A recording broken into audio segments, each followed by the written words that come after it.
आप सबका अमनीन पाठशाला में स्वागत है।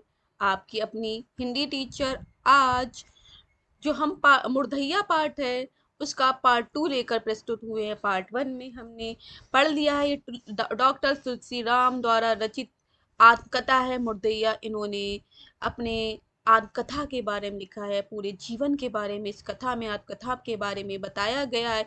ये दलित वर्ग से आते थे, दलित वर्ग का किस तरह से शोषण होता था, ये सारी चीजें उन्होंने क्या क्या जी हैं, उनकी कैसी कैसी जीवन था, ये सब इस कथा में देखने को मिलता है।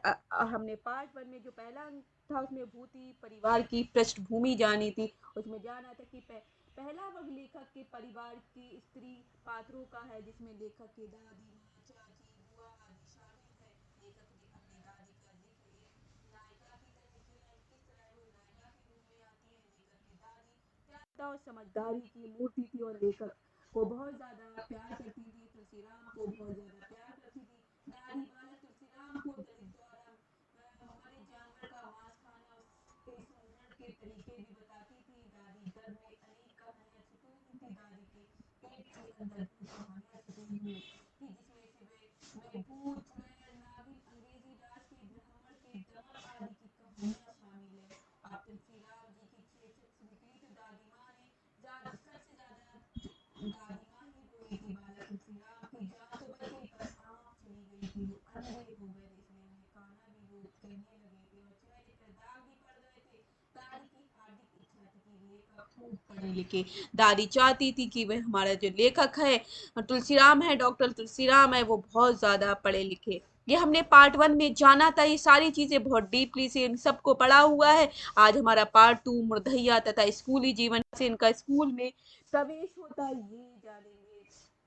तो चलिए देखते हैं मुर्दैया तथा स्कूली जीवन के बारे में जानते हैं।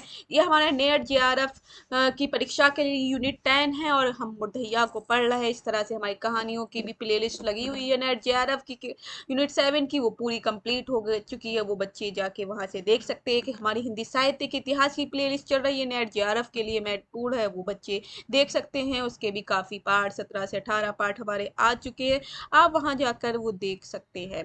तो इसी तरह से हमारे सारे पार्ट आपको हमारे चैनल पे मिलते रहेंगे नेट साहित्य से लेकर टीजीटी पीजीटी तैयारी के लिए। तो हम हमारे चैनल से जुड़ने के लिए सब्सक्राइब करें और सब्सक्राइब करके बेल आइकन पे ऑल पे क्लिक कर देंगे, जिससे सारी नोटिफिकेशन आपको मिलते हैं। तो चलिए ज़्यादा समय बर्बाद न करते हुए हम क्लास की तरफ चलते हैं और क्लास को पढ़ते हैं। जिस तरह से मुर्धैया तथा स्कूली जीवन कैसा रहा है ये जान लेते हैं। स्कूल ले जाने से पहले स्कूल ले जाने से पहले जी गांव में अमिका पांडे के पास साइत यानी शुभ दिन का मुहूर्त पूछने गए थे। जो पंडित रहते उनसे पूछने गए कि शुभ मुहूर्त क्या रहेगा जिससे जो लेखक है स्कूल जा सके। अमिका पांडे शादी विवाह से लेकर फसल तक बोने तक की साइल बताने के लिए मशहूर थे। उनकी इस विद्या का रहस्य यह था कि उनके पास 1 फीट लंबी और उसकी आधी चौड़ी बाली की एक पुस्तिका चौड़ी वाली एक पुस्तिका रहती थी, जिसमें पत्रा कहते थे। इसी में एक लाल कपड़े में बांध कर बड़े जतन से रखते थे तथा किसी को छूने नहीं देते थे, यहाँ तक कि अपने घर वालों को भी नहीं, इसलिए वे अत्यंत रहस्यमयी बना रहता था। गांव के दलितों के बीच यह मान्यता था कि अमिता पांडे का पतरा सीधे आसमानी देवलोक से ब्रह्मा जी गिराया है, जो ब्रह्मा जी ने गिरा दिया और इनके पास आ गया है। ये अमिका पांडे के जो पंडित हैं उनके बारे में बात हो रही। चंद्र ग्रहण या सूर्य ग्रहण का दिन भी अमिका पांडे आते थे। जाहिर है यह ग्रहण उनके द्वारा बताए गए दिन को ही लगते थे, जिस दिन पांडे का एक अजूबा चमत्कार समझते थे। और इससे जिससे ये दलित लोग हैं पंडित को, इस पंडित के अजूबा एक चमत्कार समझते थे, क्योंकि जब वो पढ़े लिखे नहीं थे इन सारी चीजें अजूबे अजीब सी लगती थी और चमत्कार के रूप में ही सामने आती थी। शायद बताने के लिए अमिका पांडे उस पत्रा का कोई भी पन्ना खोलकर आंखें मूंद कर अपनी तर्जनी उंगली उस पर इधर उधर फेरते और किसी एक स्थल पर रोककर उंगली के नीचे अंकित दिन को शायद निर्धारित कर देते। ये सब देखकर दलितों के बीच यह भी अटूट विश्वास था कि अमिका पांडे की उसी पत्रे में सारे वेद पुराण छिपे हुए। इन सारे चमत्कारों की हकीकत यह थी कि उनका यह रहस्यमयी पत्रा एक छपा हुआ पंचांग था, जो वाराणसी में हर साल प्रकाशित होता था। इसी हिंदू पंचांग से चंद्र ग्रहण, सूर्य ग्रहण तथा सभी त्योहारों आदि दिन छपा हुआ रहता था। अमिका पांडे ने अपने इसी चमत्कार से मेरे स्कूल जाने का दिन मंगलवार तय किया। हिंदू रीति से आषाढ़ का महीने था स्कूल जाने का पहला दिन। मुझे अच्छी तरह याद है क्योंकि पिताजी मुझे अपने कंधों पर बैठाकर स्कूल ले गए थे। उसी पूर्वो शिव मंदिर के पास स्थित स्कूल का नाम था प्राइमरी पाठशाला शेरपुर कुटी। मेरे गांव में 1.5 किलोमीटर दूर स्कूल से लगभग एक फलांग पहले एक नाला पड़ता था जिसमें बरसात के दिनों में अक्सर बाढ़ आ जाती थी, जिसके कारण छात्रों को बहुत कठिनाई का सामना करना पड़ता था। मेरे पिताजी बड़े उदार किस्म के व्यक्ति थे, इसलिए वे हर बरसात में जब भी बाढ़ आने पर मुझे स्कूल ले जाते थे। उसे नाले के पास खड़े दर्जनों बच्चों को भी वे अपने कंधों पर बारी बारी बैठाकर नाला पार कराते थे। तो यहाँ पर तुलसी राम कहते हैं स्कूल के दिनों में से नाला पार करने में मुश्किल हो जाती थी। वो एक नाला जो था बाढ़ के रूप में हो जाया था, बहुत बड़ा नाला बन जाया करता था। तो इसलिए कुछ बच्चों को उनके साथ साथ और भी बच्चों को उन्हें अपने कंधे पर बैठाकर पार कराते थे। उनके इस चरित्र ने उन्हें उस प्राइमरी पाठशाला में बहुत लोकप्रिय बना दिया था, फेमस हो गए थे। इतना ही नहीं, उस स्कूल के 5 अध्यापकों में से 3 नाले के इस तरह इस पार 6-7 किलोमीटर दूर स्थित विभिन्न गांव से आते थे। उन्हें भी कभी कभी सीढ़ी के बराबर तय पानी भर जाने पर बच्चों की ही तरह अपने कंधों पर बैठाकर नाला पार कराते थे। तो यहाँ तक कि बच्चे ही नहीं, यहाँ तक कि मास्टर जो आते थे उन्हें भी बैठाकर नाला पार करा देते थे। विशेष रूप से शाम के समय बाढ़ आने पर अनेक बच्चे और तीनों अध्यापक नाले के पार इंतजार करते रहते थे, यह सोचकर कि मेरे पिताजी अवश्य आएंगे, और ऐसा ही होता था। बहुत से छात्र स्कूल से करीब 1.5 किलोमीटर दूर उस नाले पर बने हुए पुल से दूर स्थित गांव में चले जाते। प्रक्रिया में जब मैं पहले दिन स्कूल पहुंचा तो नाम लिखते हुए अध्यापक मुंशी राम सूरत लाल ने पिताजी से पूछा, ये कब पैदा हुआ? जवाब मिला, 4-5 साल पहले बरसात में। मुंशी जी ने तुरंत बरसात का मतलब 1 जुलाई 1949 समझा, और यही दिन हमेशा के लिए मेरे जन्म से जुड़ गया। क्योंकि उस जमाने में दलितों के बीच निरक्षरता के चलते बच्चों के जन्मदिन का लेखा जोखा या कुंडली आदि का कोई प्रचलन नहीं था। उस समय लोग जन्मदिन याद नहीं कराते थे, जन्मदिन मनाते नहीं थे, उन्हें साल वर्ष दिन याद नहीं रहता था। इसलिए लगभग सभी माँ बाप ऋतुओं से पहले ही अपने बच्चों के जन्मदिन को जोड़ देते थे। जब स्कूल में नाम लिखाया जाता था, अगर गर्मी में पैदा हुआ तो 1 जुलाई, बरसात में हुआ है तो इसी तरह से मार्च अप्रैल या जनवरी इस तरह से लिखा हुआ रहता। 1 जनवरी रहेगा, 1 अप्रैल रहेगा, 1 जून रहेगा, 1 जुलाई रहेगा, इस तरह से जोड़ देते थे। यही कारण कि कुछ समय अध्यापक बरसात बताने पर हर दिन को 1 जुलाई, जाड़ा बताने पर 1 जनवरी तथा गर्मी बताने पर 1 मार्च लिख देते थे। यही फार्मूला भारत के अनेक गांवों में आज भी प्रचलित है।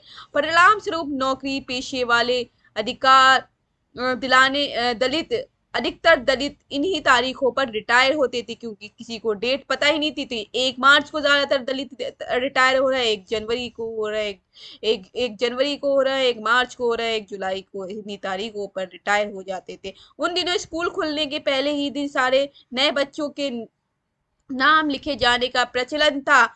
हमारी पहली कक्षा में कुल 43 बच्चे थे, जिनमें 3 लड़कियां थी। रोल नंबर के हिसाब से कक्षा में टाट पर बैठाया जाता था।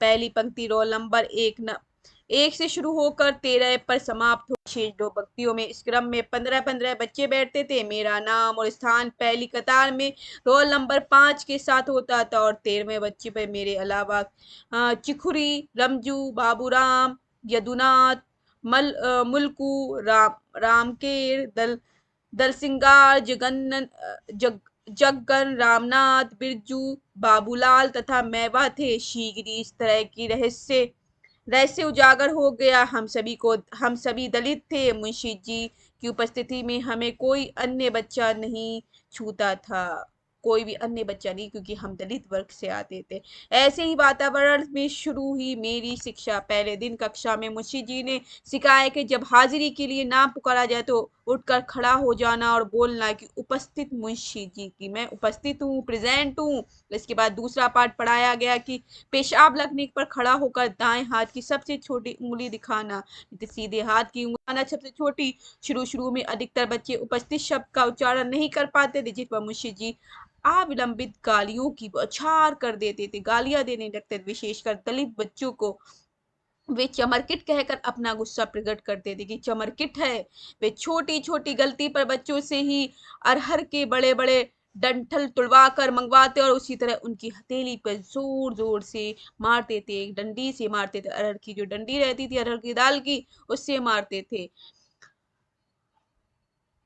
साथ ही गालियां भी देते जाते। इसी तरह पहली ही कक्षा में मुंशी जी का आतंक बच्चों पर छा गया। उस समय प्राइमरी स्कूल में कागज पर लिखने का चलन नहीं था, नहीं के बराबर था। सिर्फ कक्षा 5 में कागज पर कुछ कुछ पढ़ाई लिखाई शुरू की जाती थी, कागज पर नहीं लिखा थी, सिर्फ कक्षा 5 से कागज पे लिखाई शुरू करती थी। इससे पहले स्लेट या तख्ती पर रहती थी, बाकी सारी लिखाई पढ़ाई हर छात्र लकड़ी की पटरी पर करता था। करीब 15 इंच लंबी और 9 चौड़ी पटरी को गांव के लोहार ही वसूले से गढ़कर और रंदा से गढ़कर चिकना बना देते थे, किंतु उस पर लिखने लायक बनाने के लिए छात्र रोज पोचारा से रंग कर पटरी को धूप में सुखाते, जिसके बाद चूल्हा में रगड़ कर खूब चमकाया जाता था। इसे रगड़ रगड़ के चमकाया जाता था, कालक पोती जाती थी, व्हाइट लगा, कोई कोई व्हाइट पोता मिट्टी से पोता करता था। इस तरह से कक्षा 4 तक ये जो तख्ती थी चला करती थी। इसके बाद उस पर दुधिया के घोल पर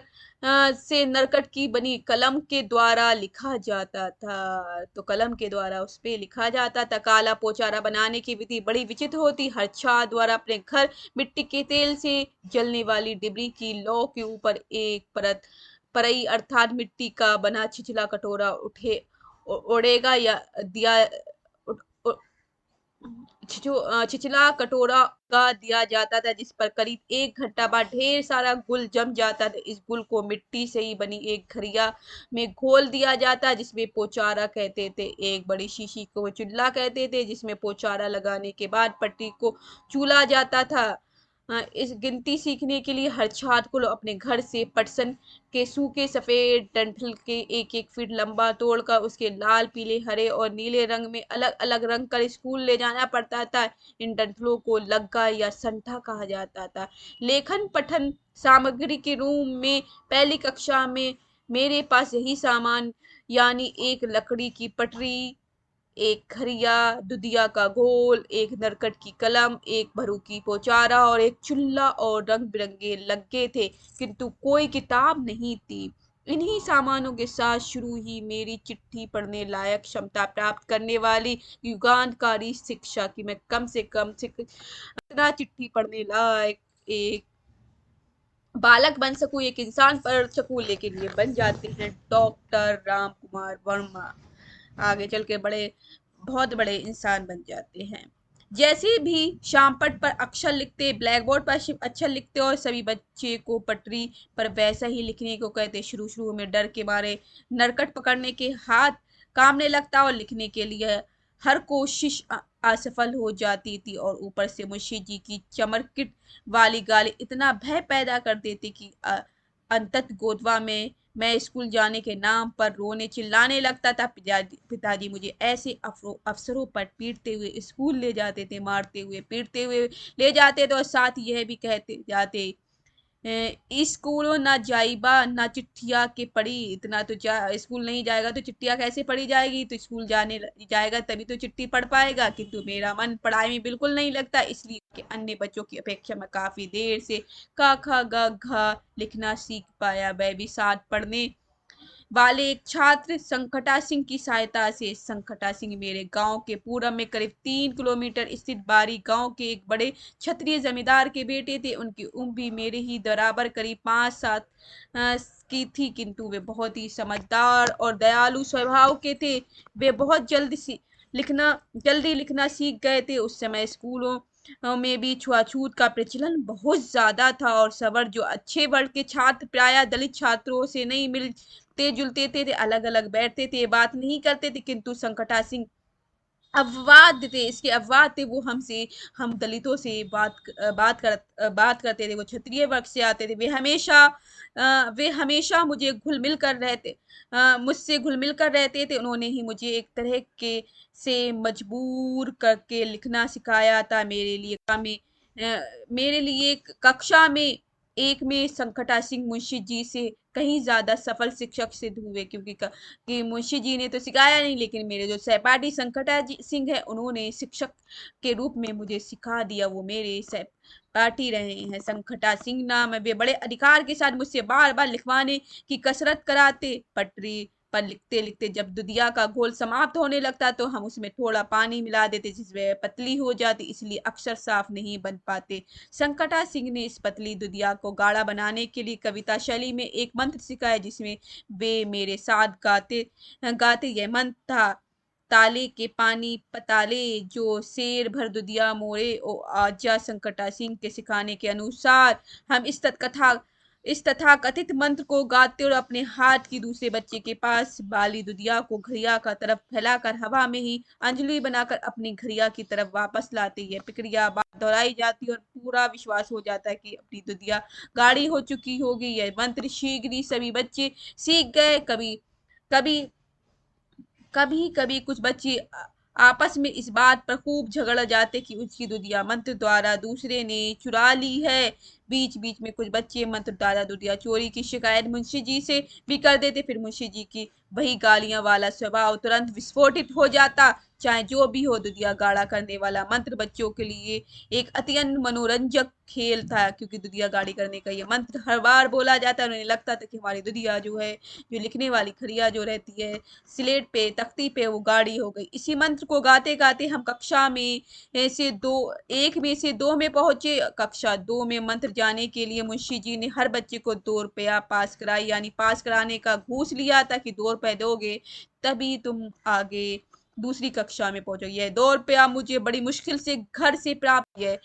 पास कराई सभी अध्यापक लेते थे और बच्चा नहीं देता था तो फेल कर दिया जाता था। हम स्कूल में यह प्रचलन था कि हर अध्यापक को एक बैच के छात्रों को कक्षा एक में 4 तक लगातार पढ़ाया जाता था। कि जो कक्षा एक के मतलब ये एक रूल बन गया था कि यहाँ पर बताया जा रहा है कि पास कराई भी अध्यापक लेते और जो बच्चा नहीं देता उसे फेल कर दिया जाता। उस स्कूल में यह प्रचलन था, यह प्रचलन शुरू होगा कि हर अध्यापक को एक बैच के छात्रों को कक्षा एक से जो पढ़ाता हुआ आ रहा है कक्षा 4 तक लगातार पढ़ाना पड़ता था। उसे कक्षा 4 तक लगातार पढ़ाना पड़ता था। 4 के बाद फिर वही क्रम कक्षा में करना पड़ता था। कक्षा 5 को हमेशा हेडमास्टर जी पढ़ाते थे, जो हेडमास्टर रहते थे वही पढ़ाते थे। इस तरह हमारे स्कूल में कुल 5 अध्यापक थे। मुंशी राम सूरतलाल के अलावा वंशी पांडे, हरी सिंह, बलराम सिंह और परशुराम सिंह हेडमास्टर।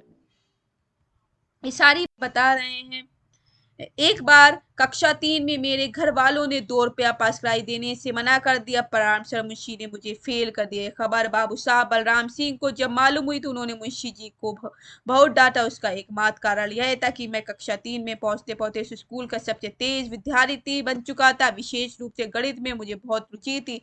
स्कूल में हर साल 15 अगस्त और 26 जनवरी के दिन अनेक खेल कूद में एक एक खेल गणित दौड़ भी की जाती थी। इसमें भाग लेने वाले विद्यार्थी कक्षा 2 से 5 तक के होते थे। जिसके इसके लिए बच्चों को लगभग 100 गज की दूरी पर खड़ा करके गणित को एक टेढ़ा सवाल पूछा जाता और जो बच्चा सवाल का उत्तर उस दूरी को तय कर सबसे पहले दौड़ कर देता उस प्रथम पुरस्कार मिलता। इस प्रश्न का उत्तर हमेशा बिना किसी लेखन सामग्री का सहारा लिए सिर्फ जवानी देना पड़ता था, जिसे मेंटल कहा जाता था। मेंटल गणित जिसे मेंटल मैथ्स बोलते हैं। मैं गणित दौड़ में हमेशा प्रथम अधिकार। स्कूल में सारे अध्यापक मुझसे बहुत प्रसन्न रहते थे। यही कारण था कि मुझे कक्षा 3 में फेल करने पर बाबू साहब बलराम सिंह ने डांटे। मुंशी जी 1 महीना बाद पुनः पास करके कक्षा 4 में ले गए, किंतु हफ्ता 10 दिन में घूम फिर कर मुंशी जी 2 रुपया पास कराई ना पाने की शिकायत जरूर दोहराया करते थे। किंतु हफ्ता 10 दिन में घूम फिर कर मुंशी जी क्या करते, 2 रुपया पास कराए तुमने नहीं दी, ये शिकायत जरूर दोहराया करते थे कि तुम 2 रुपया दो।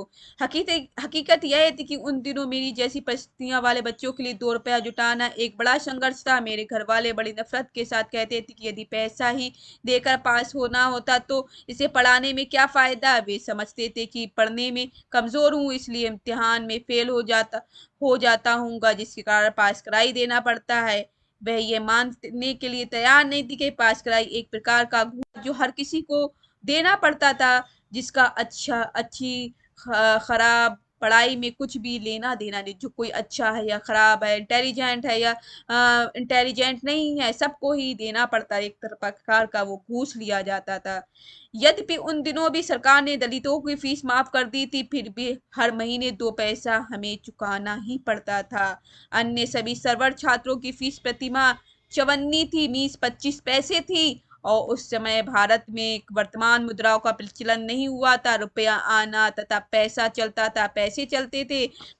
जो इंग्लैंड के शासनकाल के थे, सिक्के 1 पैसा, अठन्नी, इकन्नी, दुअन्नी, चवन्नी, अठन्नी और 1 रुपया के होते थे, जिन पर इंग्लैंड की रानी या राजा का चिन्ह बने रहते थे। कागज के नोट 1, 2, 5, दम तथा 100 रुपए के होते थे, 10 तथा 100 रुपए के होते थे। पैसे वाले सिक्के प्रकार के होते थे। आजकल के 50 पैसे के सिक्के के बराबर तांबे का बना एक सिक्का होता था, जिसके बीच में एक बड़ा गोल छेद होता था, जिस गांव में छेदवा पैसा कहा जाता था।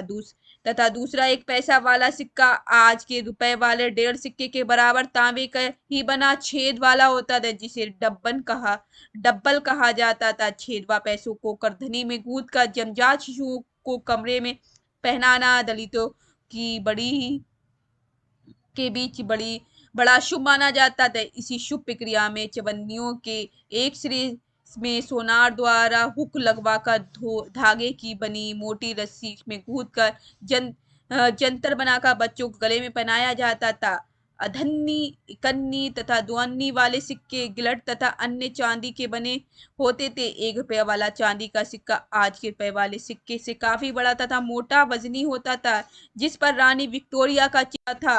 इस सिक्के पे हमारे गांव के ललित विस्टोरिया कहते थे। बुढ़िया बूढ़े तथा व्यक्ति इसी विस्टोरिया के सिक्कों को बचा बचा कर घर की जमीन में छिपा कर गाड़ देते थे। कभी कभी बिना किसी को बताए ये व्यक्ति मर जाते तो ऐसे सिक्के वर्षों बाद जमीन में छिपे रहते। कभी कभी गांव में अक्सर सुनने को मिलता कि घर गिर जाने पर पुनः निर्माण के लिए नींव खोदते समय ये सिक्के मिट्टी में बनी हंडिया में जाया करते थे। ऐसी हंडियों को कभी कभी सोने चांदी के गहने भी मिला करते थे। ऐसे ही छिपे हुए खजानों की तलाश के लिए गांव में उस समय रहने वाला ओझा और तांत्रिक के चक्कर में कई व्यक्ति अपने बच्चों की बलि तक चढ़ा देते थे। इस तरह की खबरें आज भी कभी कभी अखबारों में मिल जाती है। सारी बातें तुलसीराम जी बता रहे हैं। 1 मिनट बच्चों, ओनली 1 मिनट।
सॉरी बच्चों, चलिए हम स्टार्ट करते हैं।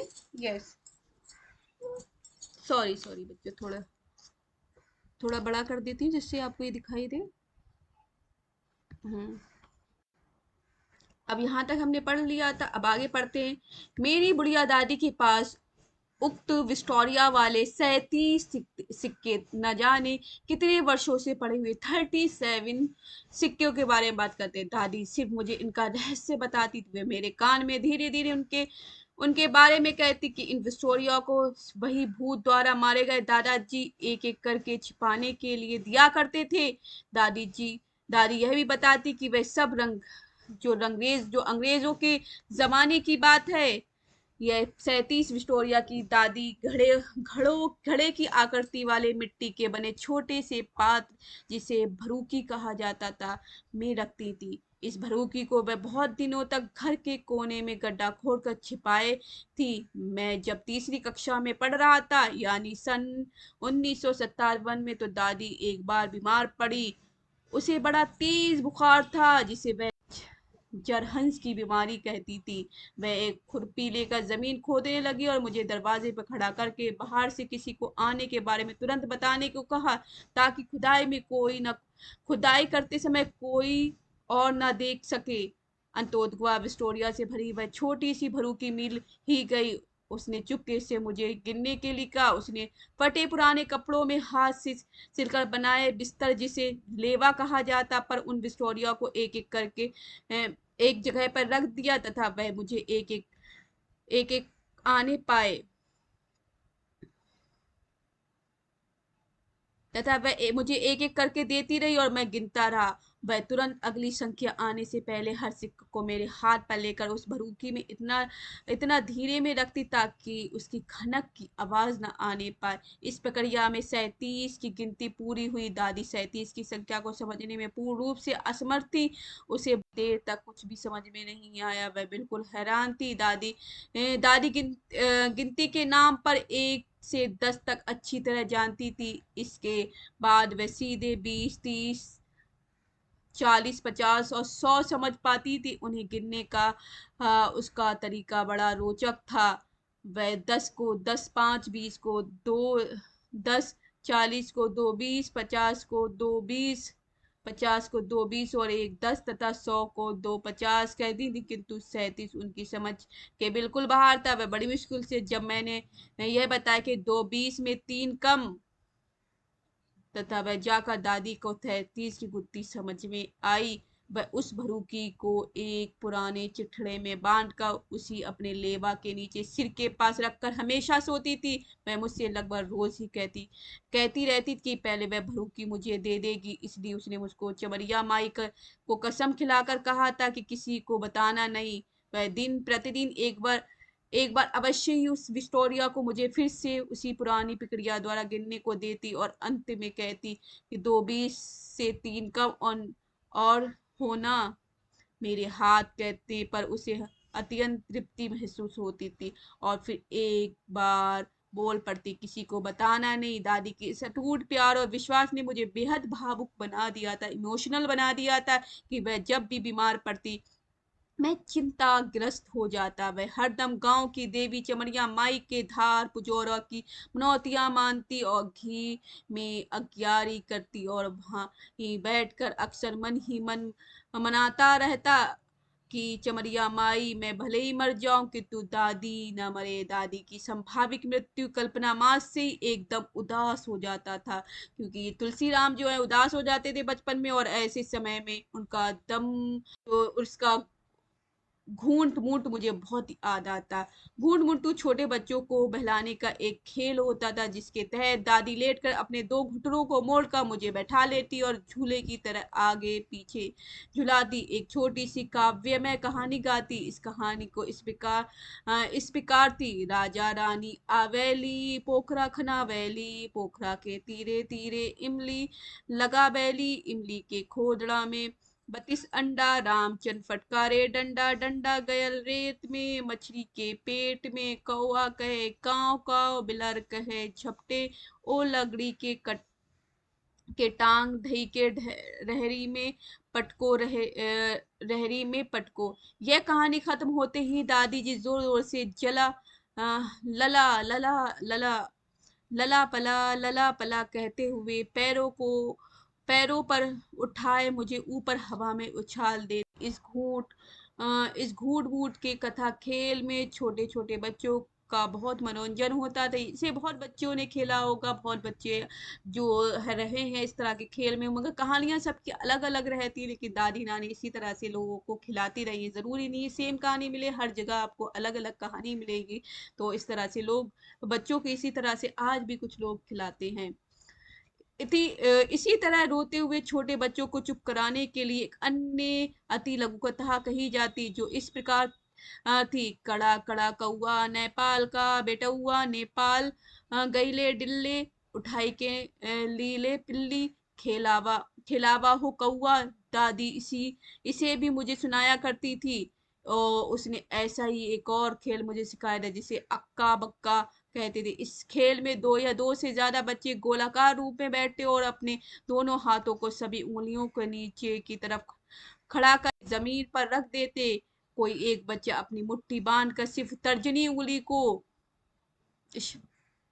तर्जनी को अन्य बच्चों की हथेली के उल्टे भाग पर लघु कथा के हर शब्द गाने के बाद छूता जाता, जिसके ऊपर कथा का अंतिम शब्द होता। उसे उसे उसी क्रम में वही कथा दोहरानी पड़ती थी। कथा इस प्रकार थी। अक्का बक्का अक्का बक्का तीन चलक्का लौवा लाची चन्ना काठी, चन्ना में काबा मकई का लावा, आवा हो बिलार हमरे घरवा में गावा। इन खेलों में के अलावा दादी की एक आदत मुझे बहुत गहराई से याद आती। वह आदत थी अमरूद तथा मिठाई जैसी चीजें जब भी घर में आती, दादी उनके कुछ हिस्सों को ताका में छिपा देती। ताक रहता था, एक छुपाने की जगह रहती थी, उसमें छुपा देती थी। दीवार के अंदर ताक बन और बाद में मुझे खिलाती थी, छुपाने के लिए रख देती, क्योंकि दादी जो है और इस बच्चे से बहुत प्यार करती है जो डॉक्टर तुलसीराम हैं।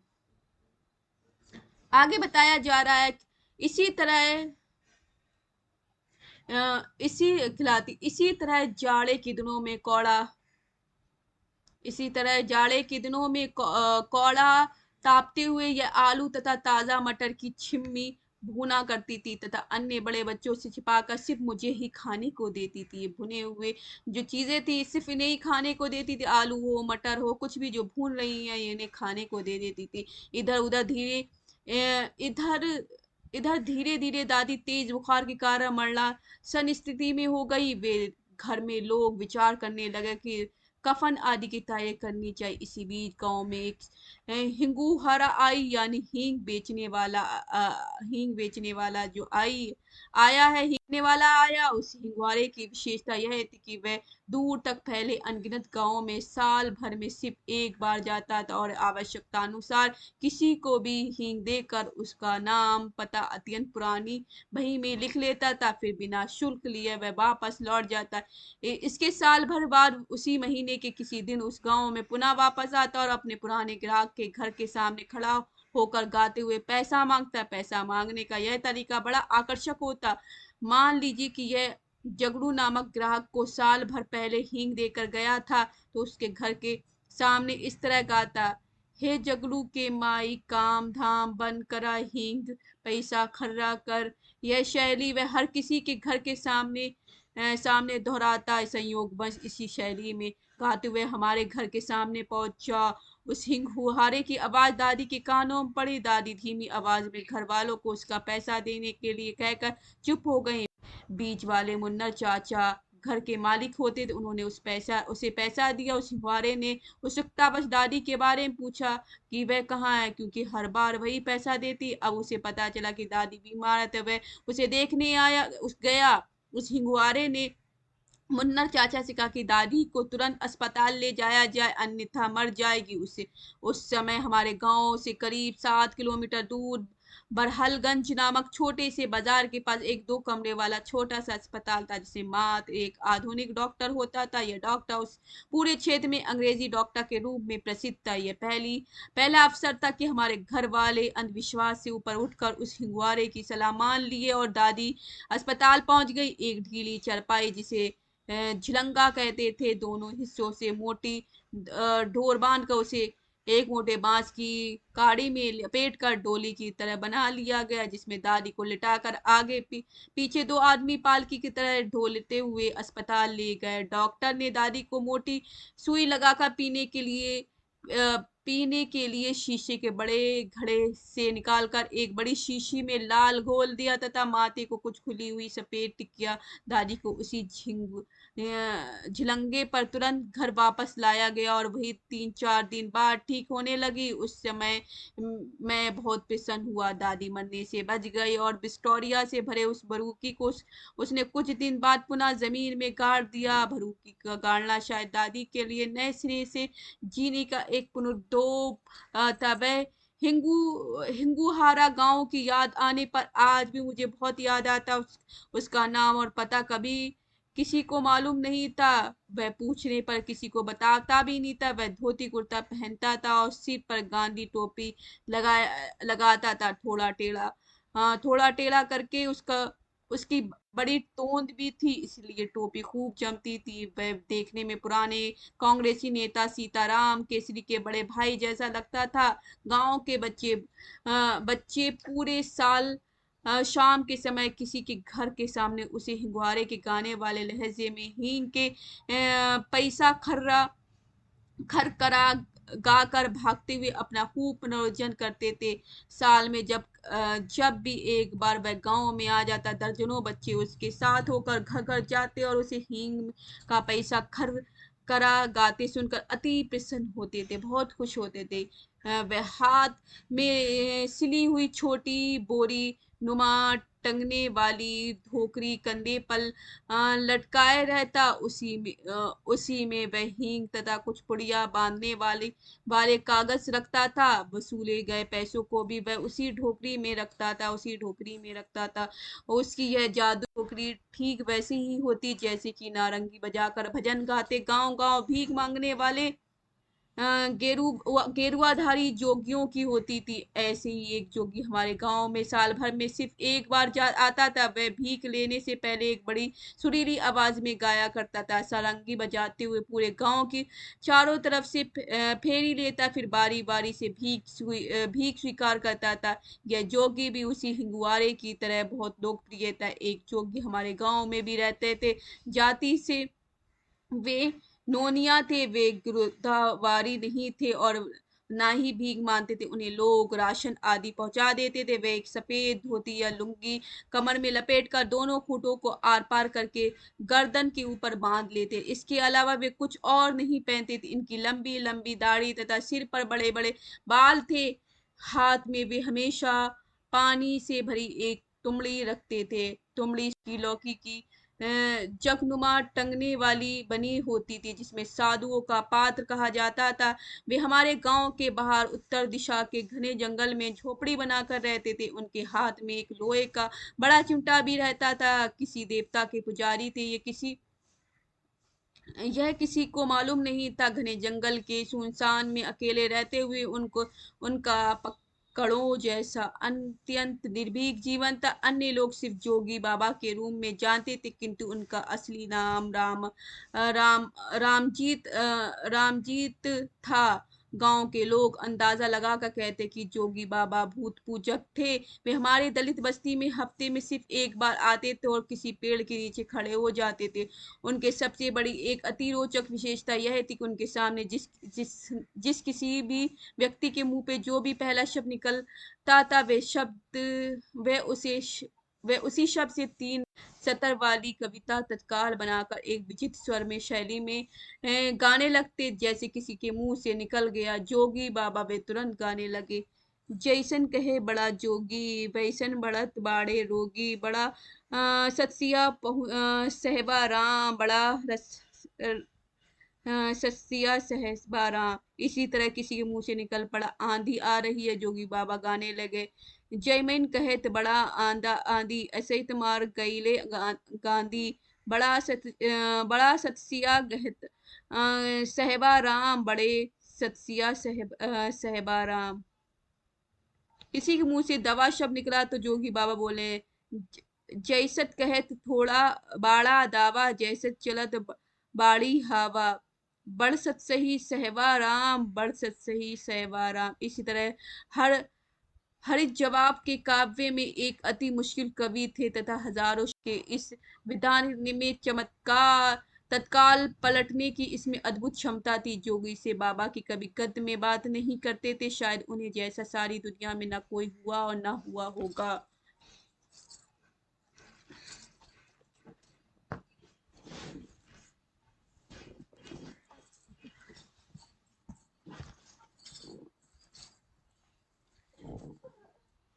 इसी जोगी बाबा की तरह एक अन्य शैली वाला व्यक्ति उसी अस्पताल वाले बरहलगंज बाजार में रहता था। उसका नाम था बकिया डोम। बकिया डोम का परिवार पेशे से बांस के पट्टी चीर पर टोकरी चंगेर डाल मोनी क्रू बिछट्टी दौरी आदि बनाकर बाजार में बेचता था। उसके घर में सुअर भी पाले जाते थे। बंकिया डोम सिंगा नामक बाग बजाने का अद्वितीय था। सिंगा के ही संस्कृत साहित्य में तूर्यनाद कहते थे। बंकिया डोम स्वयं काले लोहे के पतले पत्थर को 3 भागों में अलग अलग गोल कर मोड़ कर सिंगिया बनाता था। फिर तीनों के 3 टेढ़े मेढ़े हिस्सों में जोड़कर अंग्रेजी भाषा के एक अक्षर वाली आकृति खड़ी कर देता था। उसका यह सिंगा करीब 4 फीट ऊंचाई वाला होता था, जिसमें रस्सी बांधकर वह बंदूक की तरह कंधे में लटका कर चलता था।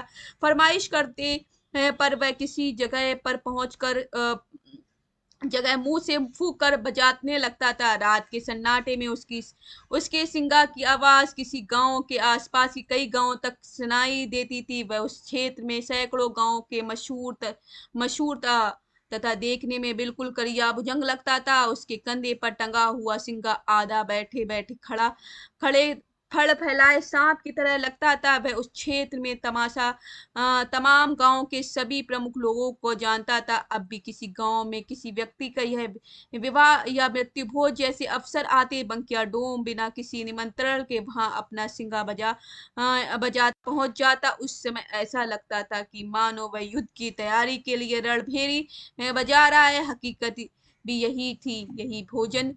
वह भोजन के लिए युद्ध ही करता था। वह बैठकर खाता कम था, झोले में भरता ज्यादा था। इसलिए इधर कई बार घर रहता जिसके घर समारोह हो रहा होता, प्रोग्राम हो रहा था, उससे लड़ जाते थे। यदि किसी ने उसे झोला भरने से मना कर दिया तो वह तुरंत वहां से चल देता और अत्यंत तेज गति से फूंक मारकर सिंगा बजा बजा कर रात के सन्नाटे में एक गांव में दूसरे गांव में जाता और घरेता का नाम ले लेकर चिल्लाकर लोगों से कहता कि उस गांव के वह आदमी अत्यंत कंजूस, टुकड़खोर, चोर, भुक्कड़, मक्खी चूस, भिकमंगा, सरहंग, वेदिल आदि आदि न जाने क्या क्या कहता। बाकिया डोम की सिंगा को संगीतीय ध्वनि के साथ उक्त विश्लेषण द्वारा चरित चित्रण का विद्रोही तरीका किसी को भी रातों रात घृणा का पात्र बना देता था। लोग उसके विद्रोह के इस तरीके से बहुत घबराते थे। उसके उल्टे यदि कोई उसे अच्छी तरह खिला देता, झोला भी भरने दे तो वे बंकिया डोम ठीक उसी शैली में सिंगा बजाते हुए एक गांव से दूसरे गांव में जाता अ,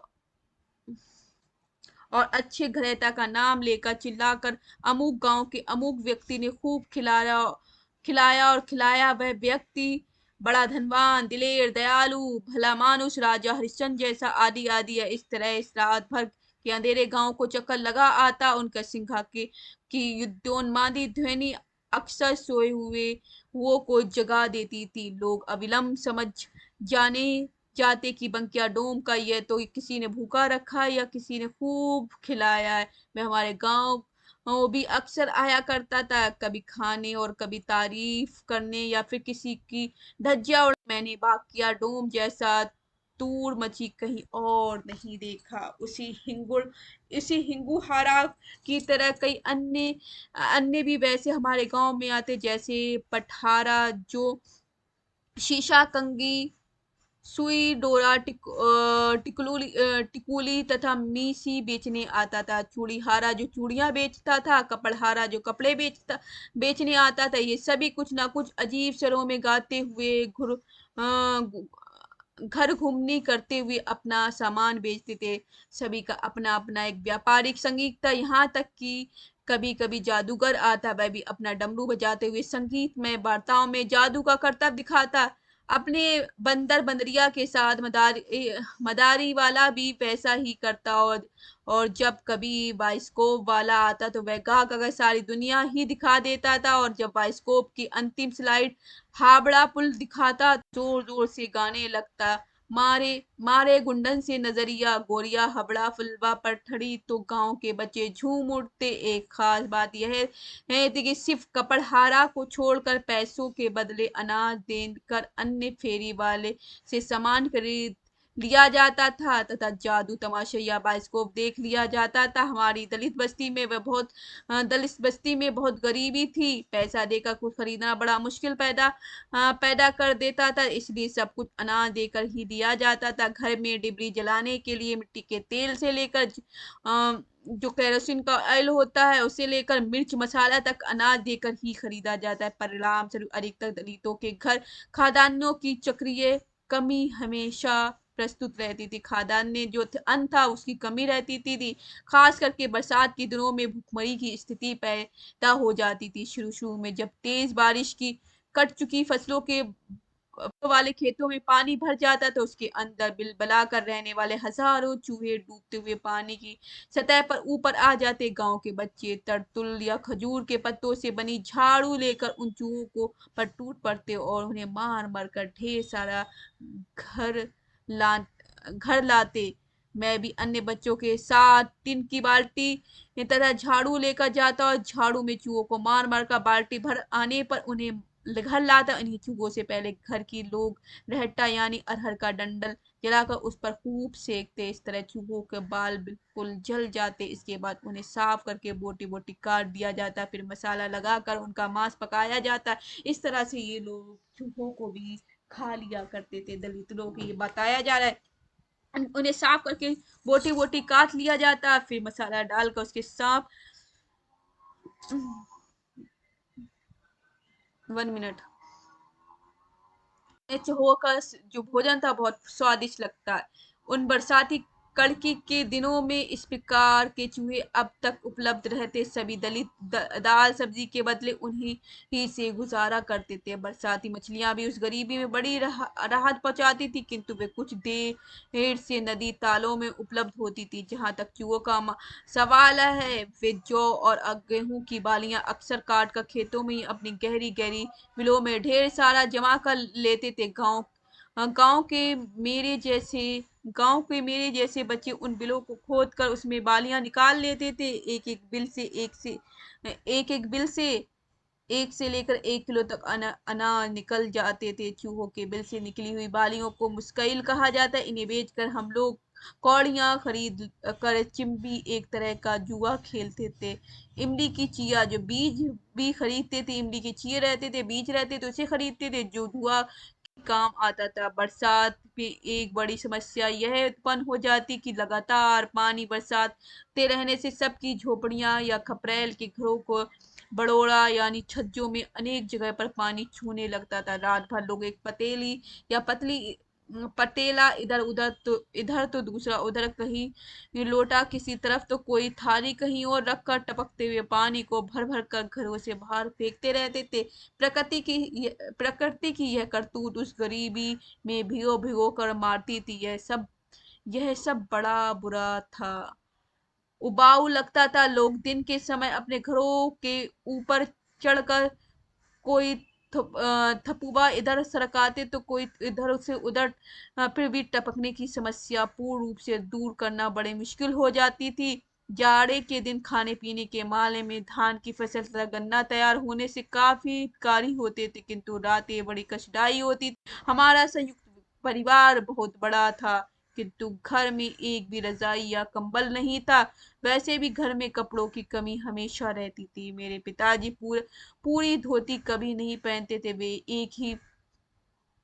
एक ही धोती के टुकड़े दो टुकड़े करके बारी बारी से पहनते थे। ओढ़ने का कोई इंतजाम न होने के कारण गांव के लगभग सारे दलित रात भर ठिठुरते रहते। हमारे घर में सोने के लिए जाड़े के दिनों में घर की फर्श पर धान का पोरा अर्थात पुआल बिछा दिया जाता। उस पर कोई लेवर या गुद्दी बिछाकर हम धोती ओढ़कर सो जाते। इसके बाद मेरे पिताजी पुनः ढेर सारा पुआल हम लोगों के ऊपर फैला देते। फिर स्वयं सोकर अपने ऊपर भी वैसा ही कर लेते। जाड़े में ऐसी दुर्दशा पर सवेरा होते ही दलित बच्चे धूप में बैठकर गाते, अर्जुन भीम नकुल सहदेवा ओढ़त लघु विधवा तलेवा। जाड़ा भगाने के लिए हम सभी बच्चे एक और गाना गाते, दऊ दऊ धम करा सुखवा सलाम करा, तोहरे बलवन के जड़वत हो। इस तरह हमारी जाड़े की रातें कट जाती। वे दिन आज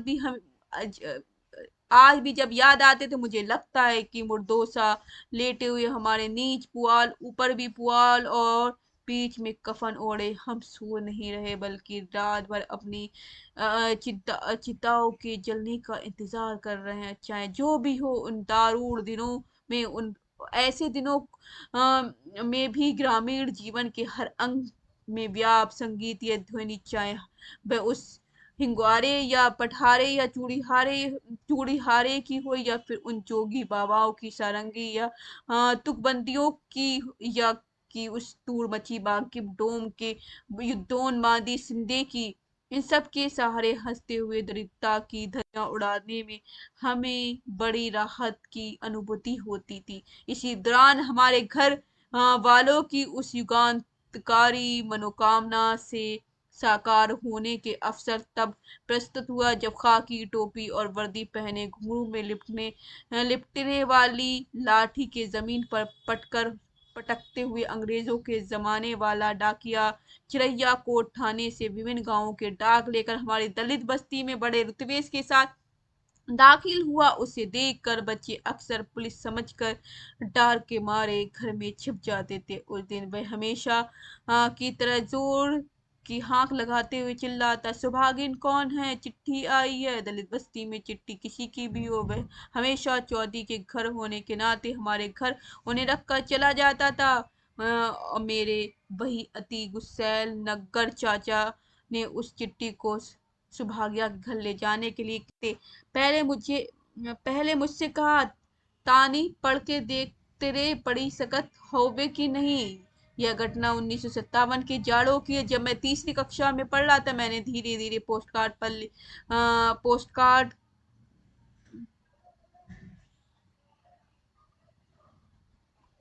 मैंने धीरे धीरे पोस्टकार्ड पर लिखी आधी चिट्ठी पढ़ दी। वह पहला अवसर था जब वह मुझसे बेहद प्रसन्न होकर मेरा हाथ पकड़े स्वयं सुभगिया के घर की तरफ चल पड़े।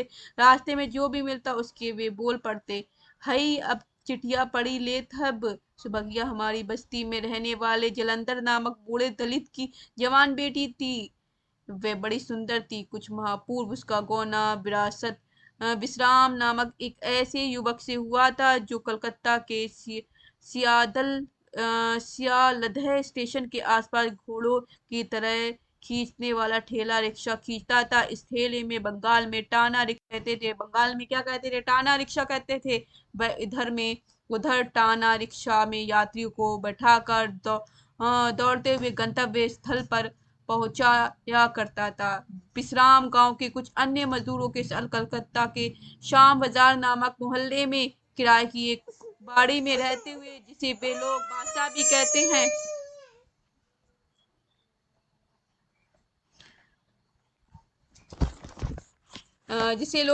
कहते हैं वहीं से वह चिट्ठी आई थी। नक्का चाचा ने 1 मिनट बच्चे। हाँ हाँ।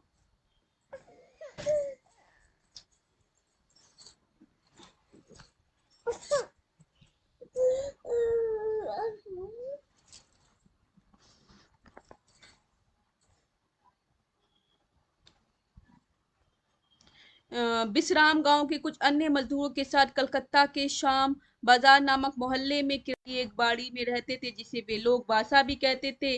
वहीं से वह चिट्ठी आई थी। नग्गर चाचा ने चिट्ठी सौंपते हुए सुभागिया के पिता जलंधर से मेरी तरफ इशारा करते हुए कहा, यही ही पढ़ाए लिया ही पढ़ी ले ले पड़ी लेला, यह कहकर नग्गा चाचा चले गए। इसके बाद थोड़ा सा कुछती हुई सुबागिन मुझे अलग से जाकर धीरे से बोली कि ओहर चली की चिट्ठिया पड़त बाबू। उसकी झोपड़ी के पिछवाड़े एक बड़ा नीम का पेड़ था उसकी सटी घनी बांसवार थी। वही मुझे ले गई और चिट्ठी पढ़ने को कहा। उसके नाम से आई यह पहली चिट्ठी पूरी पढ़ी जाने के बाद उसके लिए एक दुर्दांत दुखांत और मेरे लिए एक आपदा सिद्ध हुई। गनीमन थी कि वह दुखांत आपदा कुछ घंटों तक ही सीमित रही, अन्यथा कुछ अनहोनी भी हो सकती थी। हुआ यह कि वह चिट्ठी कलकत्ते के आने वाले किसी भी अन्य चिट्ठी की तरह एक ही जैसे वाक्य शुरू होकर अन्य समाचार के साथ समाप्त होती थी। पारंपरिक शब्दावली में चिट्ठी की पहली पंक्ति थी श्री सोचती सर्व उपमा जोग खत लिखा विश्राम राम हलदार बाबू की बाड़ी शाम बाजार कलकत्ता से। शेष चिट्ठी में हालचाल अच्छा बताने के अलावा आवश्यकता की चीजों की चाहत के बारे में लिखवा कर बैरन चिट्ठी भेजने तथा आने वाले जेठ के महीने में गांव वापस आकर सुबगिया को कलकत्ता ले जाने आदि की बातें लिखी हुई थी। किंतु चिट्ठी की अनिम दे पंक्तियां सुनने ही सुबकिया पर कहर टूट पड़ा। वह चिल्ला चिल्लाकर रोने लगी। मैं बिल्कुल डर गया। उसका रोना सुनकर बूढ़े जलंधर बिटिया बिटिया कहते हुए दौड़ पड़े। वह भीड़ जमा हो गई। न मैं कुछ बता पा रहा था और न रोने के अलावा कुछ बकिया। कई औरतें मेरे हाथ में चिट्ठी देखकर ताना मारने ले गई। हाई बड़का पड़वा पड़वईता भइल अब ना जाने कि पड़ी दहेल हूँ रोया रोया के बेहाल हूँ। मेरे हाथ में चिट्ठी छीन कर जलंधर ब्राह्मणों के टोले की तरफ दौड़े ताकि कोई चिट्ठी को ठीक से पढ़कर सुना दे। वास्तव में हुआ कि न कोई हुआ वास्तव में हुआ यह था कि नई नई शादी हुई थी विश्राम की कलकत्ता में अपने क्षेत्र में किसी अन्य युवक के एक प्यार मोहब्बत वाली दो लाइन की शायरी लिख कर दी थी जिसे मैंने भी थोड़ा रुक रुक कर किंतु पढ़ा। बिल्कुल सही था। उसी उसी बिट्ठी के अंत में लिखा था लिखता हूँ खत खून से स्याही न समझना मरता हूँ तेरी याद में जिंदा न समझना।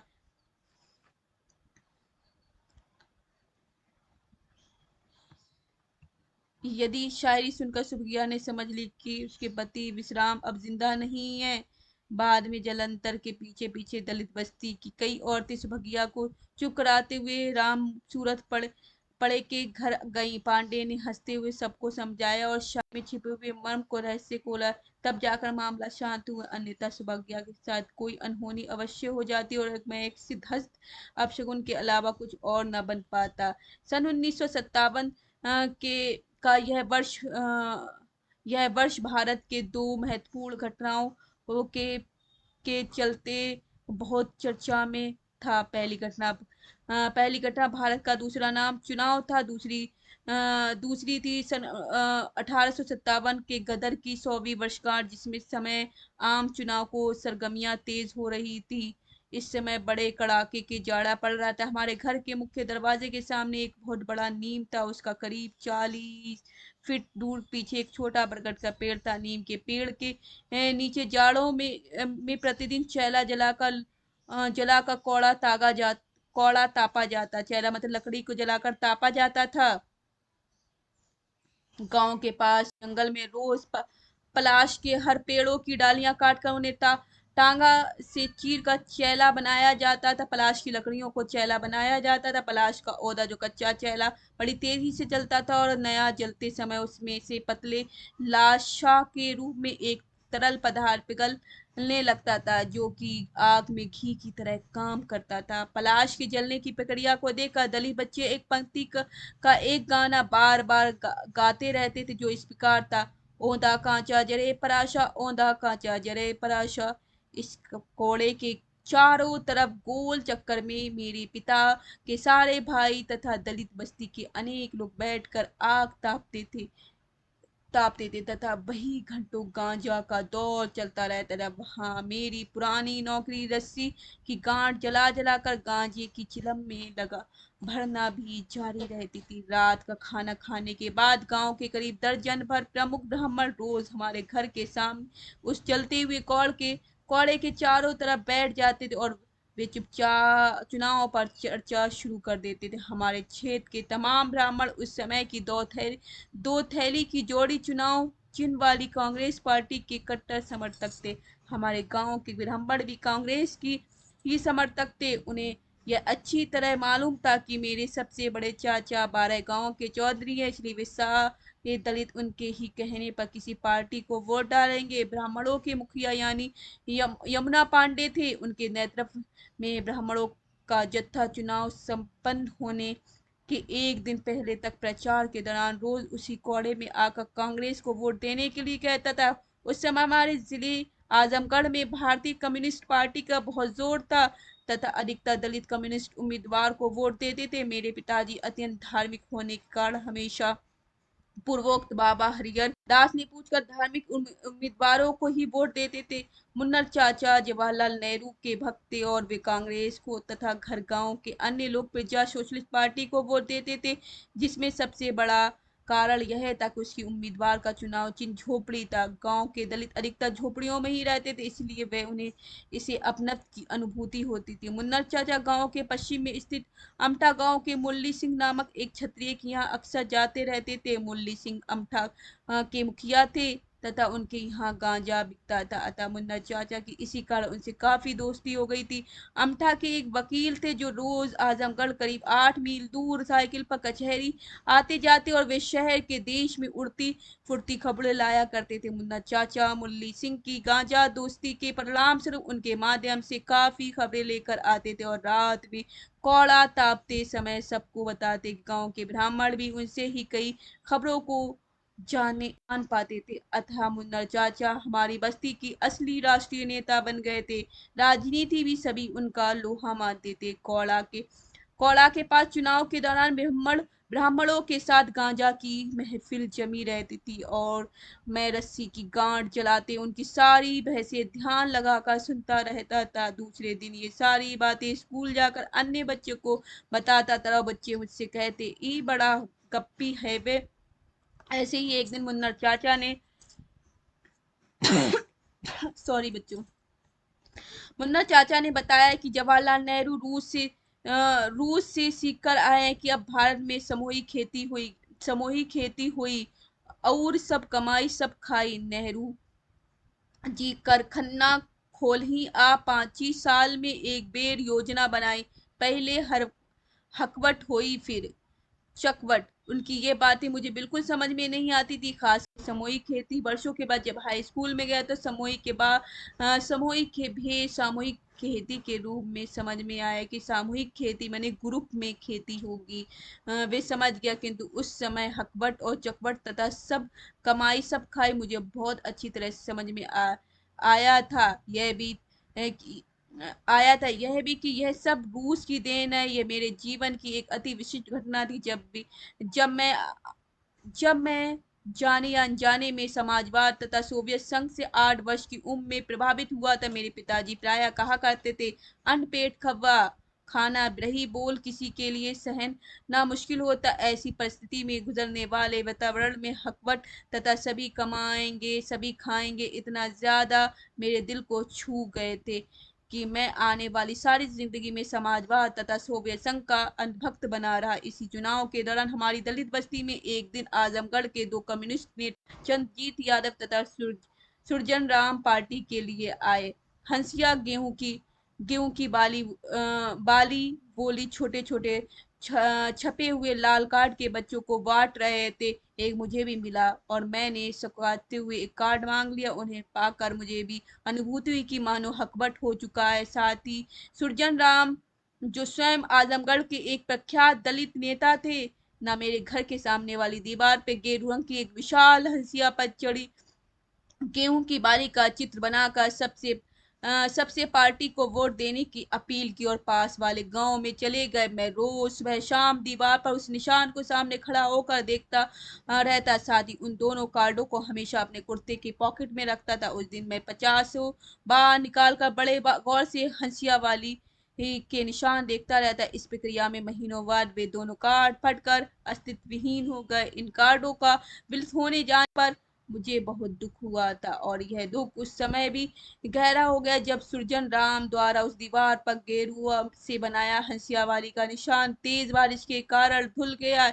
इस दौरान हमारे गांव में कोई 15 मील दूर सोहड़ी गांव का सनी नामक दलित जो शिवनारायणी पंथ वाले मुनेश्वर चाचा का चेला था और बॉम्बे किसी सूती मिल में काम करता था, वह गुरु से मिलने हमारे घर आया। उसने बताया कि लाल झंडे वाला एक नेता डगरिया है जो मजदूरों की हड़ताल कराकर मालिकों की नाक में एकदम फेर फायर कर दिया था। उसी का एक संगी नमरिया है, वह भी बड़ा फेरबाज है।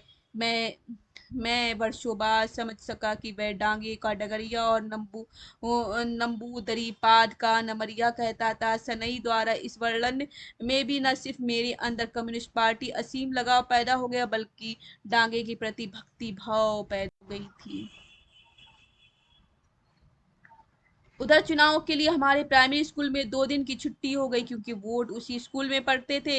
मेरे पिताजी माँ तथा मुझे लेकर वोट डालने गए। चुनाव स्थल के पास ही मेला लगा हुआ था, खाने पीने के सामान भी बिक रहे थे। दूर दूर के गांव के लोग वोट डालने आ रहे थे, विशेष रूप से हर गांव के दलित महिलाएं लोकगीत गाती हुई और लाल चादर ओढ़े हुई आती। उस समय सभी वर्गों के असंख्य लोग अनूठा निशान लगाकर अंगूठा निशानी लगवा कर वोट देते थे। चुनाव के दिन दूसरे दिन अंग्रेजों के जमाने वाली एक लाल सी सी मिनी बस जिसे मेरे पिताजी लोरी कहते थे आई और मत पेटियों को लेकर आजमगढ़ जिला केंद्र पर चली गई है। चुनाव मेरे लिए इसलिए भी यादगार बन गया कि पहली बार मैंने वह मोटर यानी लोरी देखी थी। मैं ये वोटर कार्ड वही है, सारे वोट को लेकर एक दूसरी जगह चली जाती है और वह जब वह जाने लगी तो बहुत तेज फड़फड़ाहट धूल उड़ने लगी और कई बच्चों के साथ मैं भी उस पीछे दौड़ता हुआ बहुत दूर तक गया था। उस समय यह फर्क करना मुश्किल था कि वह मोटर का पीछा कर रहे या उड़ते हुए बवंडर का। शुरू में कुछ दूर जाकर वह मोटर एक जगह घो घो करके रुक गई। उस समय आसपास के ढेर सारे लोग इकट्ठा हो गए। लोग कहने लगे जब तक मोटर गाना नहीं सुनेगी वह चालू नहीं होगी। उस समय ऐसा ही अंधविश्वास गांव में फैला हुआ था। उस मोटर की छत पर एक भोंपू लगा हुआ था तथा अंदर काले तबे वाला रिकॉर्ड बजाने वाला ग्रामीण भाषा में फोन गिलास रखा हुआ था। उस पर तवा रखते ही गाना बजा हे हो समरिया जो जयरो बजरिया तो लइयो चुनरिया खादी की जय बोली महात्मा गांधी की। थोड़ी देर बाद मोटर चल पड़ी और चल पड़ा था हमारे साथ बवंडर भी। दूसरी घटना सन 1857 के गदर की 100वीं वर्षगांठ के बारे में भी कुछ भी नहीं जानता था। यह समझता था मुन्ना चाचा की वही मुल्ली सिंह यही से कुछ सुनते गांव में आकर सबको बताते थे। उन्होंने सबसे पहले यह बताया कि 9 ग्रह एक साथ मिलने वाले हैं जिसके साथ चलते गांव गांव में महामारी आएगी और बड़े पैमाने पर आपस में लोग मरेंगे कटेंगे। बाप बेटे को कुछ नहीं समझेगा और बेटा बाप को ना माँ बेटी को ना बेटा बेटा बेटी का ना बेटा बेटी माँ को या आपस में कोई भी रिश्ता नहीं रह पाएगा। सभी एक दूसरे के पीछे पड़ जाएंगे और शीघ्र ही सारी दुनिया बर्बाद हो जाएगी। आदि आदि ये घटनाएं होने लगी और उस समय जाड़ा जा रहा था। जाड़ा जो था वो जा रहा था और गर्मी दस्तक दे रही थी। गर्मी का मौसम आ रहा था, जाड़े का मौसम जा रहा था। फसलें भी तैयार हो रही थी। लोग खास करके बच्चों और औरतें डर के मारे फसल से ढके हुए खेतों में जाने से डरने लगे। गन्ने तथा अरहर के खेतों के पास तो कोई अकेला कभी जाता ही नहीं था। रात के समय गन्ने के खेतों में सैकड़ों सियारों का हुआ हुआ वाला शोर सुनाई देता था क्योंकि सियार जो है हुआ हुआ करके बोलते थे। सियार जो होते हैं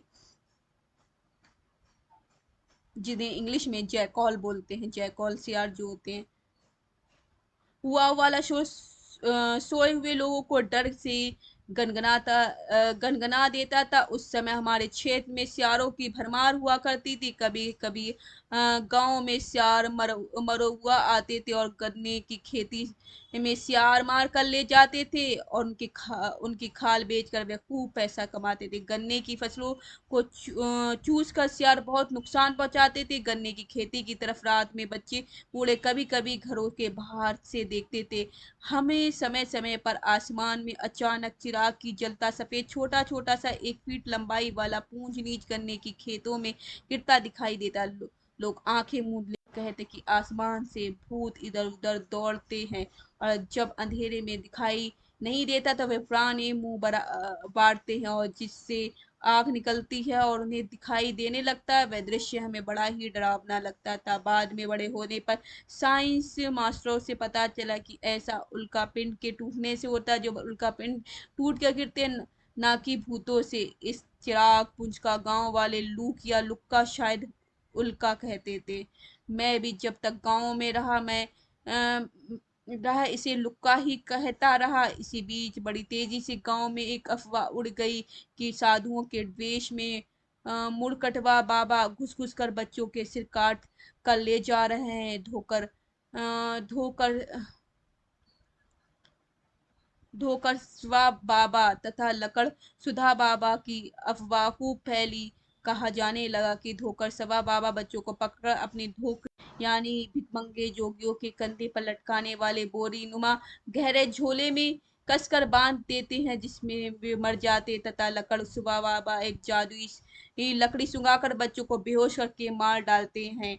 हमारे गांव में अफवाह उड़ी कि ये तीनों प्रकार के बाबा लोग गांव के चारों तरफ विभिन्न विभिन्न सीवानों तथा मुर्दइयों के जंगल में छिपे रहते रहे। वे बच्चों को वहीं ले जाकर मारते हैं। मुर्दैया में गांव के मुर्दे जलाए जाते तथा दफनाए जाते थे। यही गांव का शमशान तथा गांव के आसपास पीपल के पेड़ों पर भूतों ने अपना अड्डा बना लिया था। ये घटनाएं भी नौ ग्रहों के मेल के कारण हो रही थी, जिसके कारण एक भारी कदर होने वाला था। इन अफवाहों के गांव के बच्चों से लेकर बूढ़ों तक की जान सूखी हुई थी, सुखा दी थी। लोग डर के मारे संध्या होते ही घरों झोपड़ियों में बंद हो जाते थे। उस समय दलितों के अधिकतर घरों में लकड़ी के दरवाजे या केवाड़ी नहीं होते थे। केवाड़ियों के नाम पर बांस के फट्टे के कांटे काटी टोकरी एक पल्ले को केवाड़ी नुमा बना लिया जाता था, जिसे चेचर कहा जाता था। इन चेचरों को दरवाजों में फिट कर दिया जाता था तथा उन्हें बंद करने के लिए सिकड़ी की जगह रस्सी से काम लिया जाता था। अतः रस्सी से बने चेचरों को आड़ में सो रहे दलित रात भर इस चिंता में पड़े रहते कि यदि मुड़कटवा बाबा आ गए तो बड़ी आसानी से चेचरों को तोड़कर लोगों को मार डालेंगे।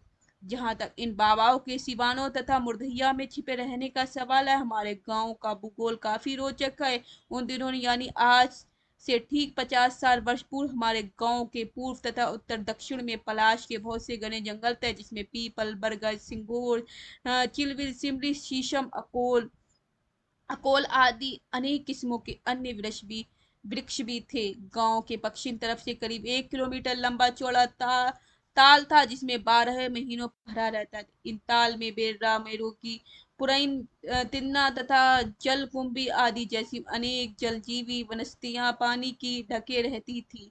रोहू कलजीवी वनस्पतियां पानी को ढके रहती थी। रोहू, मंगुर, गोईजा, बसपड़ीना, टेंगरी, चनगा, टेंगना, भुटीचल चलहवा, सिंधिया कहेवा आदि जैसी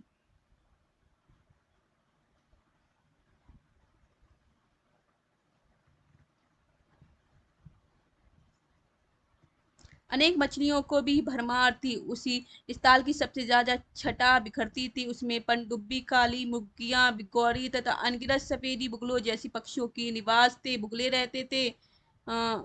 इन ताल के किनारे ढेर सारे पेड़ थे, जिसमें एक बड़ा पीपल का भी पेड़ था, जिस पर लोगों का विश्वास के अनुसार ताल का खतरनाक भूत रहता था। दक्षिण की तरफ खेत ही खेत थे, साउथ की तरफ खेत ही खेत थे। इस इस भूगोल विभिन्न दिशाओं में स्थित खेती लायक जमीन के पूरे क्षेत्र में सब सीवान कहते थे, जिनके अलग अलग नाम थे। हमारे गांव के सीवान क्रमशः पूरब से मुर्दहिया, उत्तर में भरदैया और सरदवा, टंडिया, पश्चिम में समंडा, महदाई, माई, परसा तथा दक्षिण में गुधिया के नाम से जाने जाते थे। इसी तरह क्रमशः टडवा, भुझी, लखीपुर, भटगांव, अमठा, दौलताबाद, मठिया, पारूपुर, परसूपुर तथा चतुरपुरा नामक विभिन्न पड़ोसी गांव थे। दौलताबाद के बाद वाला पश्चिमी गांव विश्वविख्यात बौद्ध तथा कम्युनिस्ट विद्वान पंडित राहुल सकृत्यायन के गांव कनैला था। इन्हीं सीवानों से घिरे हुए हमारे धर्मपुर गांव के सबसे उत्तर में अहीर बहुल बस्ती थी, जिसमें एक घर कुम्हार, एक घर नोनिया, एक घर गड़ेरिया तथा एक घर गोंड जो भड़बूजा का था। बीच में वबनौटी ब्राह्मण टोला था तथा कंदुक गांव का परमार के परंपरा के अनुसार सबसे दक्षिण में हमारी दलित बस्ती थी। एक हिंदू अंधविश्वास के अनुसार किसी गांव में दक्षिण दिशा में ही ही दलित बस्ती को बसाया जाता था कि कोई भी आपदा या बीमारी या महामारी महामारी आती है, इसलिए हमेशा गांव के लोग दक्षिण में दलितों को बचाया करते थे।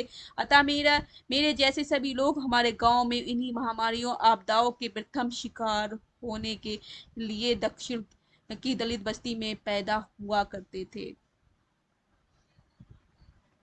साथ ही गांव की भौतिक भूगोल उन तमाम भूती खूनी अफवाहों के लिए प्राकृतिक रूप से बेहद अनुकूल था। मुर्दैया, भरतैया तथा ताल के पास वाली सीवान पारसा तो इन भूतों की भूमिगत बस्तियां थी। इन अफवाहों के बीच मुर्दैया सबसे डरावनी बन गई। गर्मी के दिनों में बड़ा हजार वहाँ हजारों बड़े बड़े पलाशों के पेड़ एवं सुर्ख लाल टेसुआ फूलों से लद जाते। दूर से देखने में लगता था कि जलती हुई लाल आग की रखलीली लपेटे हिलोले ले रही हैं। इन्हें देखकर ऐसे भी अनुभूति होती कि मानो मुर्दैया की बची हुई चिताएं पलाश के पेड़ों पर चढ़कर फिर से प्रज्वलित हो गई हैं। आम दिनों में भी गांव के लोगों को कहना था कि दोपहर के समय तो मुर्दैया पर कदापि नहीं जाना चाहिए, क्योंकि भूत उस समय बहुत गुस्से में होते और वे कठहवा कुत्तों के भेष में घूमते हैं। किसी के मिल जाने पर उनके नोच नोच कर खा जाते थे। लाल टेसुओं से लदे हुए पलाश के पेड़ जहाँ एक तरफ अत्यंत मनमोहन लगते थे, वहीं उनके मुर्दैया पर उन्हें होने के कारण इन पेड़ों को लालिमा बेहद डरावनी छवि प्रस्तुत करती थी। विशेष रूप से चांदनी रात में वे खून में लथपथ किसी घायल व्यक्ति जैसे प्रतीत होते थे। इसी दौरान हमारे ग्रामीण क्षेत्रों में की महामारी आई, जिसका सबसे जबरदस्त असर पूरब में मुर्दैया से थोड़ी दूर पर पड़ोसी गांव में टंडवा में पड़ा। हमारी उदैया और टंडवा के बीच से होकर वह नाला बहता था, जो प्राइमरी स्कूल से होकर आगे बढ़ते हुए लगभग 5 मील दूर स्थित मगही नदी में मिल जाता था। इन गांव में किसी दिन किसी एक के भी हैजे से मरने पर 50 के मरने की अफवाह उड़ जाती थी, जिसके बड़ा चिंताजनक माहौल पैदा हो जाता था। फिर भी बड़ी भारी संख्या में लोग मरे थे। हमारी मुर्दैया के आसपास की जंगली जमीन मुर्दों से पट गई थी। विशेष रूप से नाले के तीर तीर अनेक कभी उग आई थी। एक प्रथा के अनुसार दलितों की कब्रों पर छोटी छोटी झंडियों में लाल कपड़े की झंडियां गाड़ दी जाती थी। इनके सिरे पर देखने पर हवा झोंके से फड़फड़ाती थी। झंडियां ऐसी लगती थी मानो भूतों की लाल लाल फसलें तैयार होकर लहला रही हैं। जैसे मरे हुए लोगों की लाशों में इतना डर रहे थे कि बहुत छिछली सी भी कब्रें जल्दी जल्दी खोद कर इन्हें दफना देते थे। गन्ने तथा अन्य बड़ी फसलों में बड़ी संख्या में छिपे हुए सियारों से वहां से निकलकर मुर्दैया तथा उस नाले से के आसपास अपना बसेरा बना लिया था। ये सियार छिछली कब्रों को खोद कर अक्सर लाशों को छिछोड़ते हुए नजर आते थे। रोज स्कूल जाते हुए ऐसा नजारा देखना हमें अत्यंत भयभीत कर देता था, क्योंकि वो सियार उन लाशों को उस मरधैया में खा रहे होते थे। उनके बारे में अफवाह फैली हुई थी कि मुर्दा खाने से सियार पागल हो जाते, इसलिए आदमी को दौड़कर वे काट कर खा जाते हैं। इस डर से कोई उन्हें भगाने नहीं जाता था और ना कोई उन्हें बची कुची लाशों को फिर से दफनाने ही जाता था। यह बड़ा ही हृदय विदारक दृश्य होता था, जिनकी लाशों को सियारों ने खुकार जबड़ों से गुजरना पड़ता था। चलने पर उनके सगे संबंधियों को, विशेष रूप से औरतों का वर्णनात्मक शैली में गा गा कर रोना दिल को दहला देता था। वो बहुत ज्यादा रो रही होती, जिनके भी लाशें खा गई होती, उनके घर वालों की औरतें बहुत ज्यादा रो रही होती। उधर रातों में सुदाखोर सियारों का हुआ हुआ वाला शोर बच्चों को बहुत डराता था, किंतु मेरी दादी कहती थी कि मुदैया के सारे पुराने भूत अपनी बढ़ती हुई आबादी से खुश होकर नाचते हुए सियारों जैसा गाना गाते। दादी द्वारा प्रसिद्ध भूतों की इस नृत्य विद्या तथा गायन शैली में बहुत घबरा जाता। दादी यह भी कहती थी कि महामारी में मरने वाली औरतें नागिन बनकर घूमती हैं, उनसे काटने से कोई भी जिंदा नहीं बचता। दादी मुझे अक्सर याद दिलाती कि किसी झाड़ी झंकार से गुजरते हुए जयराम जमेदार जरूर दोहराते जाना। ऐसा कहने से नाग नागिन भाग जाते। मैं दादी की सारी बातों को इस धरती का एक काटते अंतिम सत्य मानता था, इसलिए अक्षर सा उसकी करता था, और जब भी किसी कजाम से गुजरना मैं राम अजेम दर्ज में राम जमे दर रटता जाता था। किंतु इस मंत्र की गुत्थी दादी जानती थी, और न गांव का कोई अन्य दादी इस तरह की अनसुलझी गुत्थियों को इंसाइक्लोपीडिया थी। था मेरे समझने का तो सवाल ही नहीं खड़ा होता था। जब मैंने काफी बड़ा होकर महाभारत पढ़ा, तब जाकर यह गुत्थी सुलझ पाई कि वह भी यह जानने पर कि पौराणिक वीर अर्जुन के पौत्र राजा परीक्षित के बेटे का नाम जन्मेजय था। पौराणिक वीर अर्जुन के पौत्र जो थे, राजा परीक्षित के बेटे का नाम अजयमेय था, जिन्होंने सांपों को मारने के लिए सर्पयज्ञ कराकर उन्हें हवन कुंड में जला दिया था। तभी इसे धरती के सारे सांप जन्मेजय के नाम से सुनने में ही अपनी जान बचाने के लिए भाग जाते हैं। जन्मेजय के नाम सांपों से क्रुद्ध होकर सर्पयज्ञ को इसलिए कराया जाता था क्योंकि तक्षक नाग के काटने से उनके पिता परीक्षित की मृत्यु हो गई थी। दादी इसी पौराणिक गाथा को संभवतः अपनी दादी से सुनकर जन्मेजय का तद्भव अपनी भाषा में जमेदर कहती थी। दादी के इस मंत्र की सच्चाई चाहे जो भी हो, मैं जब तक गांव में रहा, मैं राम जमेदर के दम पर ही भूतनी नागिनों को भगाता रहा। छुट्टी के दिन दलित बस्ती के अन्य बच्चों के साथ मैं भी गोरू यानी घर के पालतू जानवरों को, गाय भैंस और बकरियों को चराने के लिए जाता था। यूं कहिए कि चराने जाना पड़ता था। संयोग बख्शा दूब वाली घास की चिरागे मुर्दैया की हजारों जंगली क्षेत्र में थी, इसलिए वहीं चराने के लिए मजबूरी थी। गर्मियों के दिन में इन जानवरों को चराते समय कभी कभी एक अनहोनी हो जाती थी। वह थी सियारों द्वारा बकरियों की अचानक मुंह से गला दबाकर मार डालना। हम बच्चे जानवरों को चरने के लिए छोटे पेड़ों पर चढ़कर लखनी अथवा उल्हा पाती नामक खेल से खेलने में लगते थे। अम, इस खेल में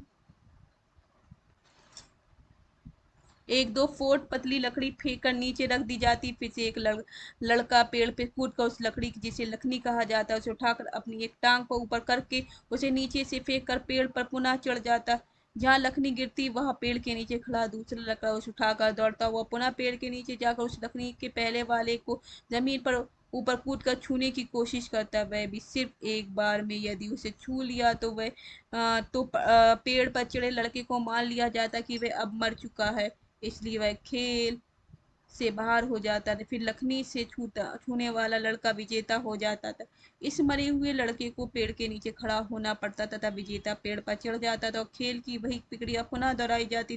परिणाम स्वरूप कोई विजेता बनता रहता। मुरदैया में खेला जाने वाला एक खेल हम बच्चों के बीच अत्यंत मनोरंजक था, किंतु इसी मनोरंजन के दौरान प्याया सियारों का बकरियों पर हमला हो जाता था और बकरियों का गला उनके तेज जबड़ों में दबते ही वे मुश्किल से मात्र एक बार जोर से बे बे करके शांत हो जाती। उनकी ये बात बे बे सुनकर जब तक हम बच्चे अपनी लाठियां लेकर सियार को दौड़ कर भगाते, तब तक उन बकरियों की कथित आत्मा को वास्तविक शांति मिल चुकी होती, वे बकरी मर चुकी होती थी, सियार खा चुका होता था। लखनी का हमारा वह खेल भूती मुर्दैया के को फिर से मंचित कर देता था। सभी बच्चे मरी बकरी को ठिठारते हुए बस्ती में डरते डरते आते। ऐसी बकरियों की मसालेदार दावतें तो लोग खूब उड़ाते, किंतु बकरी को चलाने वाले बच्चे की पिटाई हर दवत के पहले एक आवश्यक कर्मकांड बन चुका था। एक बार हमारा एक बकरा इसी लखनी के खेल में सियारों का शिकार बन गया। ये बकरा मनी वाला था, जिसका बलि चमरिया माई को देनी थी। जब मैं उसे ठिठुरने की प्रक्रिया में बकरे को लेकर घर पहुंचा तो वही पूर्वोक्त आवश्यकता कर्मकांड शुरू हो गया। ऐसे कर्मकांड में शाश्वत पुरोहित वही में मरे अति गुस्सैल नग्गर चाचा हुआ करते थे। मेरी तत्काल जो धुनाई हुई, फौरन ही धुनाई होने लगी। पिटाई हुई तो वह तो हुई, किंतु कई दिनों तक समय समय पर चेचक के शिकार मेरी ज्योति विहीन दाई आंख उनके रौद्र संचलित जवान का असली निशाना बनी रही। बार बार दोहराई जाने वाली यही पुरानी कनवा कनवा की बौछार उन सियारों के जबड़ों से कई गुना ज्यादा तेज थी। मेरे मस्तिष्क की बेरी थी कि उसे कनवा कनवा बुलाया जा रहा था, क्योंकि एक आंख की रोशनी चली गई थी, इसलिए उन्हें काना कहा जा रहा था।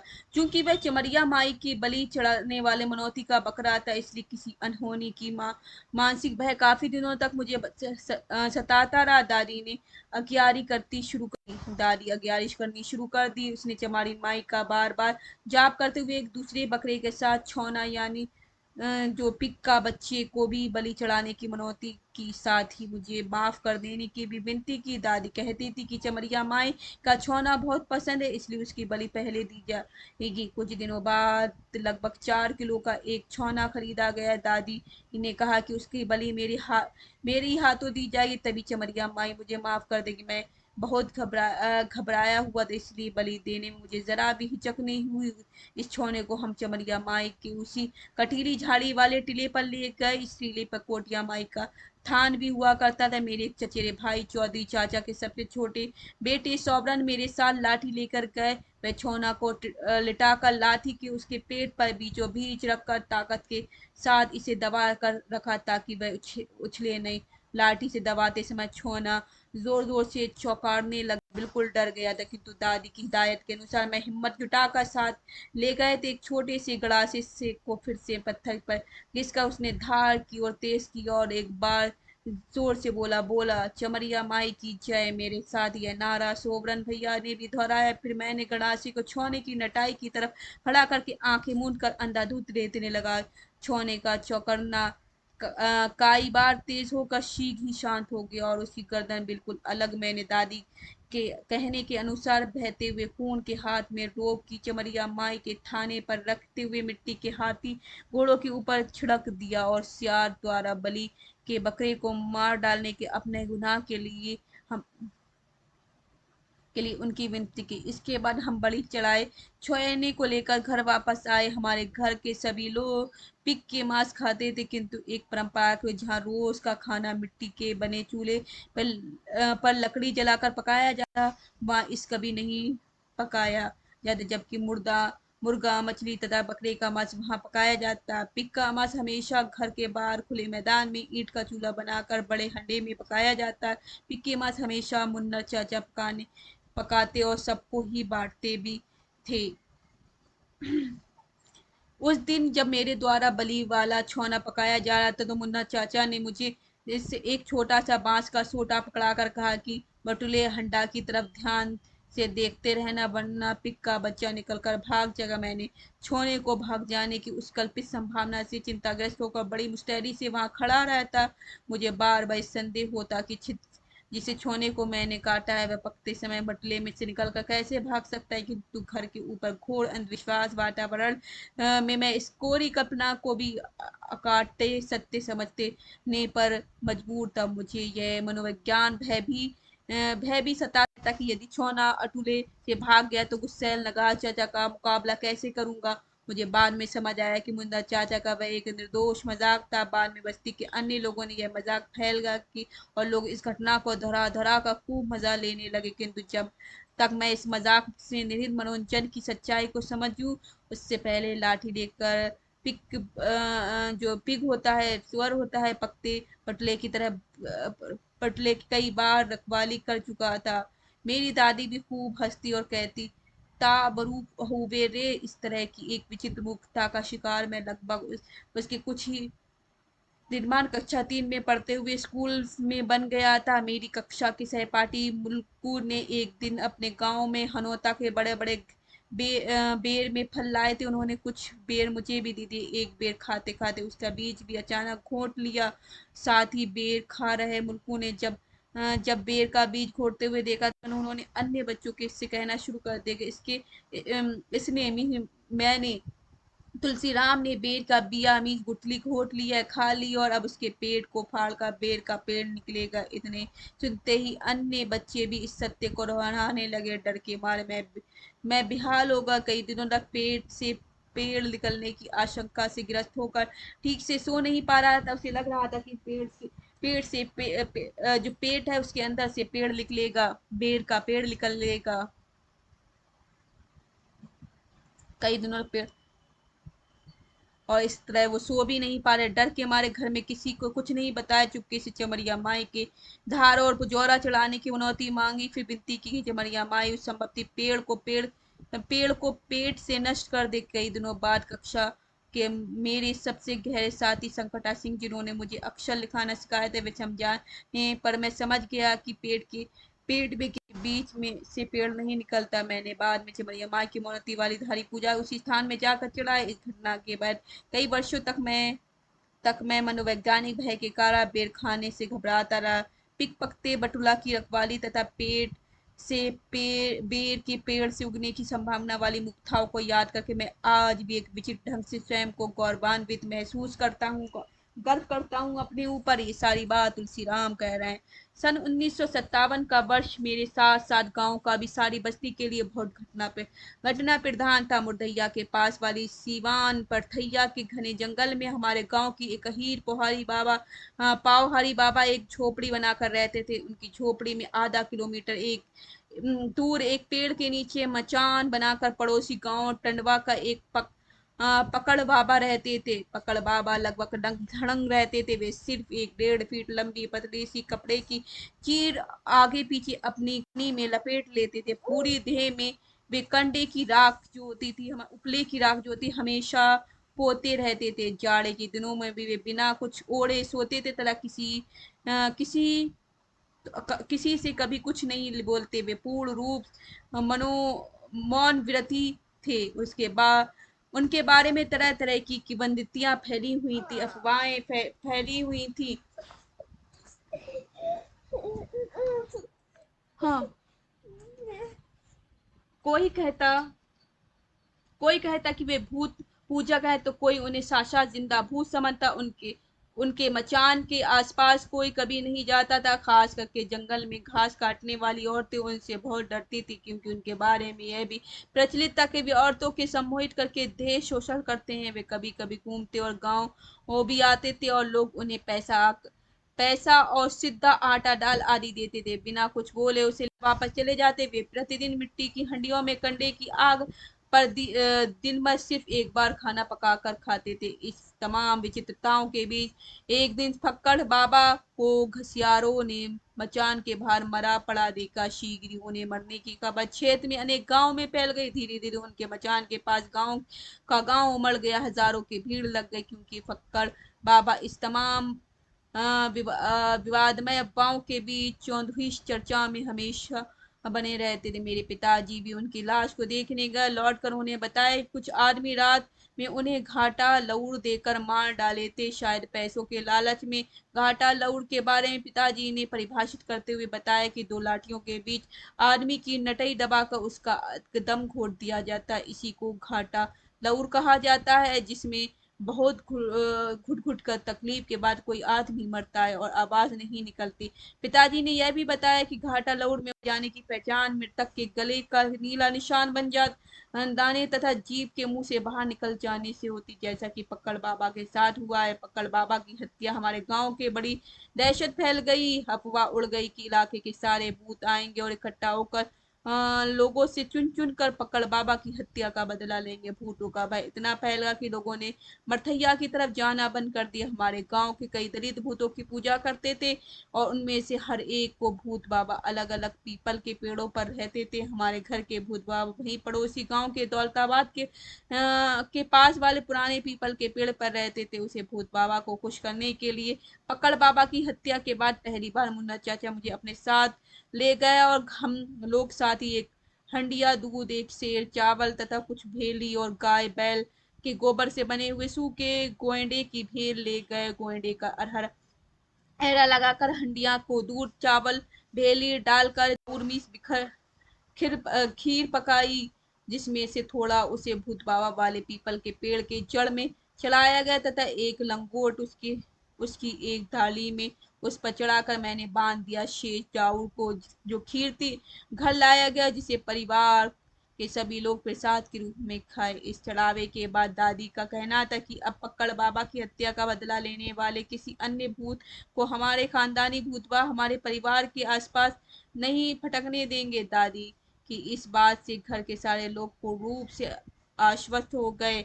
बाद में ऐसी पूजा के लिए मुझे अकेला भेजा जाने लगा। इस तरह की पूजाओं में भाग लेने के कारण मेरे अंदर एक अलग ढंग का विश्वास जागने लगा, जिसके कारण धीरे धीरे मेरे मस्तिष्क से भूतों का डर डर जो है दूर होने लगा, क्योंकि मुझे पूरा विश्वास होने लगा कि अब मैं स्वयं भूत बाबा का जाऊर तथा लंगोट चढ़ाने जाता हूँ। तो फिर उनसे डर कैसा। इसी बीच वर्षा के दिनों में मेरे सिद्धहस्त मच्छर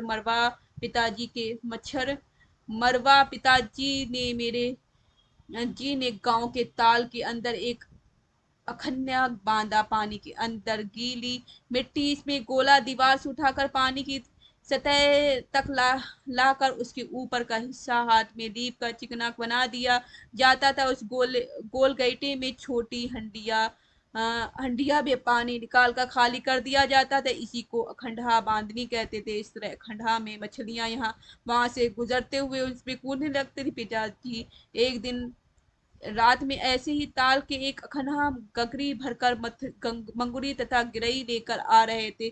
ताल के पास ही परसा नाम का सीवान में स्थित उस भुतय पीपल के पास ही कुछ आम के पेड़ थे। रास्ता इन्हीं पेड़ों से होकर हमारे घर की तरफ आता था। पेड़ के पास पहुंचते ही पिताजी गगरी बड़ी मछलियां पटक कर हाँफते हुए भाग कर घर पहुंचे। उन्होंने उनकी हालत बहुत खराब थी। पूछने पर घर वालों ने उन्हें डरते हुए बताया कि परसा का भूत आम के पेड़ पर एक पति पर दिया जलाए हुए था, इसलिए किसी अनहोनी से डर कर मैं गगरी वहीं पटक भाग आया। लोग बड़ी आसानी से विश्वास कर लिए। मैं भी उस रात बहुत डरा हुआ था, क्योंकि ये तथ्य मेरे दिमाग से एक संदेह अवश्य पैदा किए था कि इतने अधिक चिराग पेड़ों पर कैसे जलेंगे। ठीक दूसरे दिन दलित बस्ती के आसपास पेड़ों पर रात में देखा कि हजारों जुगनू जलते बुझते चमकते हुए साफ नजर आ रहे थे। मैंने दादी को बताया कि लगता है इन्हीं जुगनुओं को पिताजी ने परसा का भूत का दिया जलना समझ लिया है। दादी ने मेरी हवाला देकर यह बात घर के साथ सबको बताई। ये बात सुनकर नगर चाचा अपने पुराने ढर्रे वाली शाबाशी देते हुए बोल पड़े, कनवा एकदम सही कहता है, शायद यह मेरे जीवन की पहली बुद्धि वाली तड़कड़ा थी। हमारे गांव की बागुटी का पूरा दो पोखर थे, जिनमें से एक पुराना पोखर दलित बस्ती के ऊपर से बहुत पास ही था। चमरिया माई के स्थान के पास था। इस पोखर के चारों तरफ भीटों के ऊपर बहुत पुराने बड़े इमली पीपल और चिलबिल के पेड़ थे, जिन पर अनेक किस्म के पक्षियों के खोते थे, घोंसले थे। एक इमली के पुराने पेड़ पर मात्र एक जोड़ा उल्लुओं का था, किंतु चमगादड़ों का बहुत बड़ा जमघट था। थोड़ी दूर पर दलित बस्ती के पास एक बहुत पुराना बरगद का पेड़ था, जो धीरे धीरे टूटा होता जा रहा था। इस टूटे बरगद पर सैकड़ों गिद्धों का बसेरा था। रात में अचानक मादा गिद्धों की चौकराहट से सारा वातावरण बड़ी कर्कशता के साथ जागृत हो जाता था। गांव के लोग कहते गिद्धों को प्रेम लाभ चल रहा है। कई अवसरों पर गांव के अल्पवयस्क विवाहिता युवक आपस में बतियाते हुए सुनाई देते कि आमुक रात को गिद्धों से प्रेरित होकर वे ठीक ठीक से नहीं सो सके, किंतु उस पुराने पोखरे के पेड़ों पर कभी कभी देर रात को किसी कारणवश दूसरे पक्षी भी चें चें कर उठते। विशेष रूप से अब उल्लुओं का वह जोड़ा कुड़ुक कुड़ुक करके जोर जोर से चहकाता, तो उनकी एकदम अलग आवाज बड़ी दूर तक सुनाई पड़ती। उस आवाज को पूरा गांव अपशकुन मानता था। मेरी दादी की तरह अनेक औरतें यह कहती थी कि भूतों की पोखरे जब पंचायत होती है तो उल्लू कुड़कते हुए शंख बजाते हैं, जिससे पता चलता है कि ब्राह्मण भूतों की पंचायत हो रही है। हमारे गांव के पेड़ों पर एक चिड़िया महोका जैसी लगती है, वह खो खो करते हुए बोलती थी, जिसे औरतें मखरऊ कहती हैं। यह मरक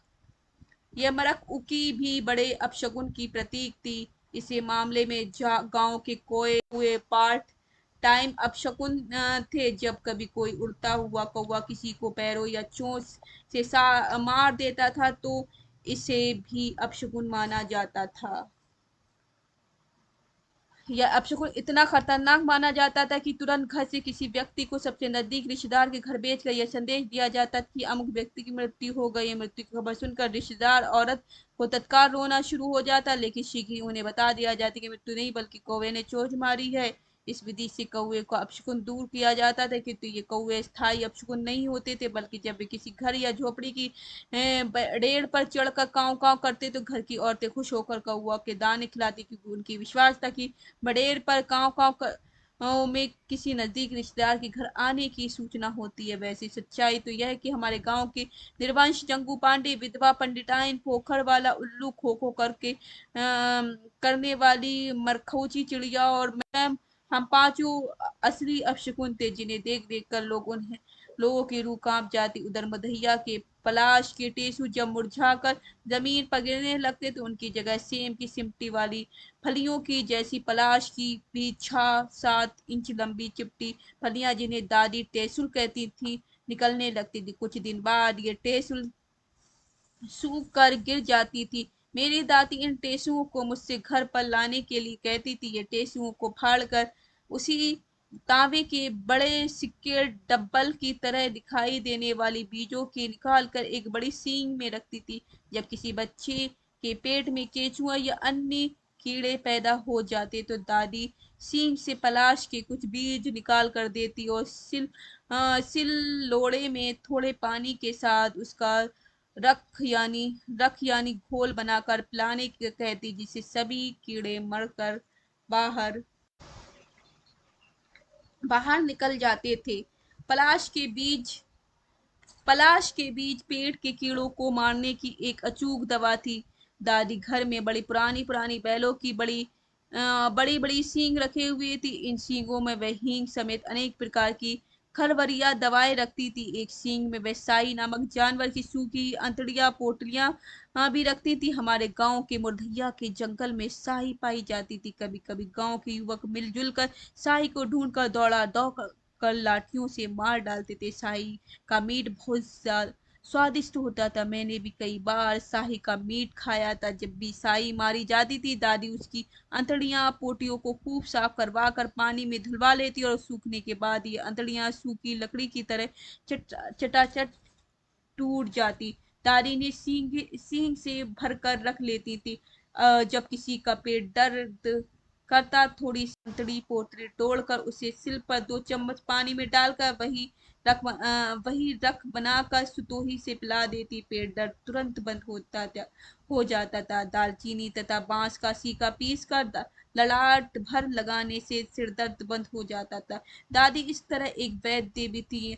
वह पैसों की रोजगार की भी सींग में रखती थी। दलित बस्ती में कुछ अन्य बुढ़िया औरतें भी इस तरह के काम के लिए सींग का इस्तेमाल करती थी। जाहिर है मरे पशुओं का डांगर खाने वाला दिनों में दादी बड़ी बड़ी सींगों की भी मुठैया से काट लाती थी। वर्षों बाद जब मैंने बौद्ध त्रिपिटक पढ़ा तो उससे पता चला कि गौतम बुद्ध के महापरिनिर्वाण से ठीक 100 साल बाद, करीब 2400 वर्ष पूर्व, वैशाली में विद्वान भिक्षुओं की द्वितीय महासंगति यानी बुद्ध के उपदेशों की संगायन हुआ था। उसमें संशोधन किए थे, जिसमें से पहला ही संशोधन था सिंडी लोड़ काप यानी भिक्षा के समय जानवर की एक खाली सींग में नमक भर कर ले जाना। विनय पिटक में किसी बौद्ध भिक्षु के लिए किसी भी प्रकार का खाद्य सामग्री या धन संचयन की मनाही थी।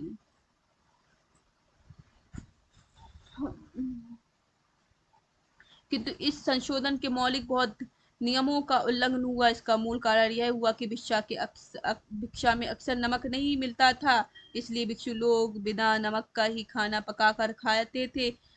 इस व्यावहारिक कठिनाई से बचने के लिए वह संशोधन किया गया कि ताकि नमक मांग कर या खरीद कर सींग में रखा जा सके, तभी से सींग में संचय की यह बहुत प्रथा चालू हुई। दादी द्वारा दबाए तथा पैसा, यहाँ तक कि सुई डोरे भी रखना सिद्ध करता था कि हमारे खानदान वाले सदगुरु कभी खांटी बहुत अवश्य रहे होंगे। दादी के वे सींगे इसका प्रमाण है। मुरधैया के संदर्भ में सन 1957 के भादों का महीना मेरे जीवन का एक विशेष यादगार वाला महीना था। उस समय हिंदू धर्म के अनुसार खरबास यानी बहुत अपशगुन वाला महीना था। इस बीच मेरे पिताजी जिसे मुदेसर नामक ब्राह्मण की हरवाई करते हुए उनकी बुढ़िया माँ मर गई थी। उनके ही पट्टीदार अमिका पांडे ने पत्र देखकर बताया था कि अभी 15 दिन खरवास है, इसलिए मृत मां को दाह संस्कार नहीं हो सकता है। यदि ऐसा किया गया तो माताजी नरक भोगी। उन्होंने सुझाव दिया कि माताजी की लाश को मुर्धैया में एक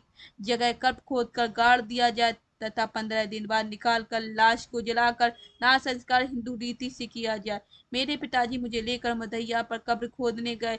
वे फावड़े से कब्र खोदते रहे और मैं मिट्टी हटाता रहा। जब कब्र तैयार हो गई तो सुदेश्वर पांडे ने अपनी पट्टीदारों के साथ लाश को लाकर उस कब्र में डाल दिया। तुरंत उसकी मिट्टी से पाट दिया गया। दफनाने से पहले तोटकवश सुदेश्वर पांडे ने कफन के एक कोने में सोने की मुनरी गठिया दी थी। यह एक अंधविश्वास के अनुसार किसी लाश के कफन में सोना बांधने से वह जल्दी नहीं सड़ेगी। ऐसा ही ब्राह्मणों का सुझाव पर किया गया था। पिताजी ने कुछ कटीली अकोल झाड़ियां काट कर कब्र के ऊपर डाल दी थी ताकि लाश को सियारों से बचाया जा सके।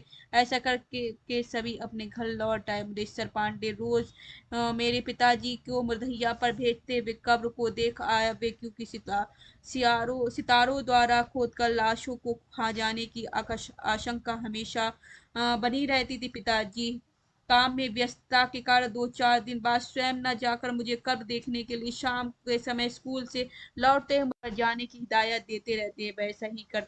मैं भी वैसा ही करता, किंतु कब्र के नजदीक नहीं जाता, थोड़ी दूर से ही लेता। वैसे स्कूल का रास्ता भी मुर्दहिया के पास से ही गुजरता था। इस तरह 15 दिन जैसे तैसे बीत गए और पिताजी साथ मेरी भी कब्र की रखवाली की अवधि समाप्त हो गई। साथ ही खरवास भी गुजर गया। जब बारी थी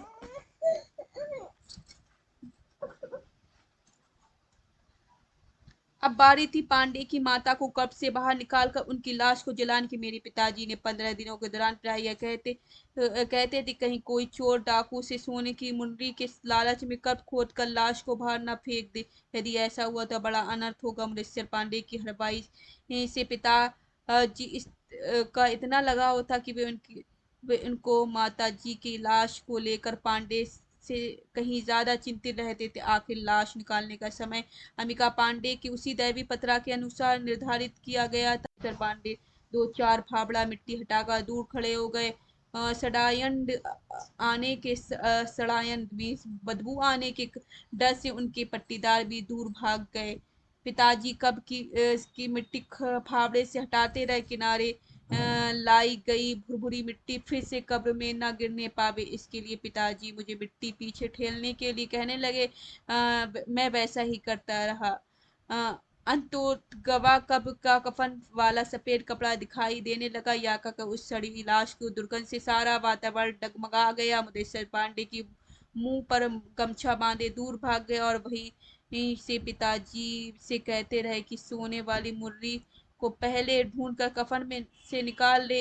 यह एक अजीब स्थिति थी। उस दिन मेरे मन में पहली बार यह बात समझ में आई किसी के लिए माँ की लाश की अपेक्षा सोना कितना प्रिय था।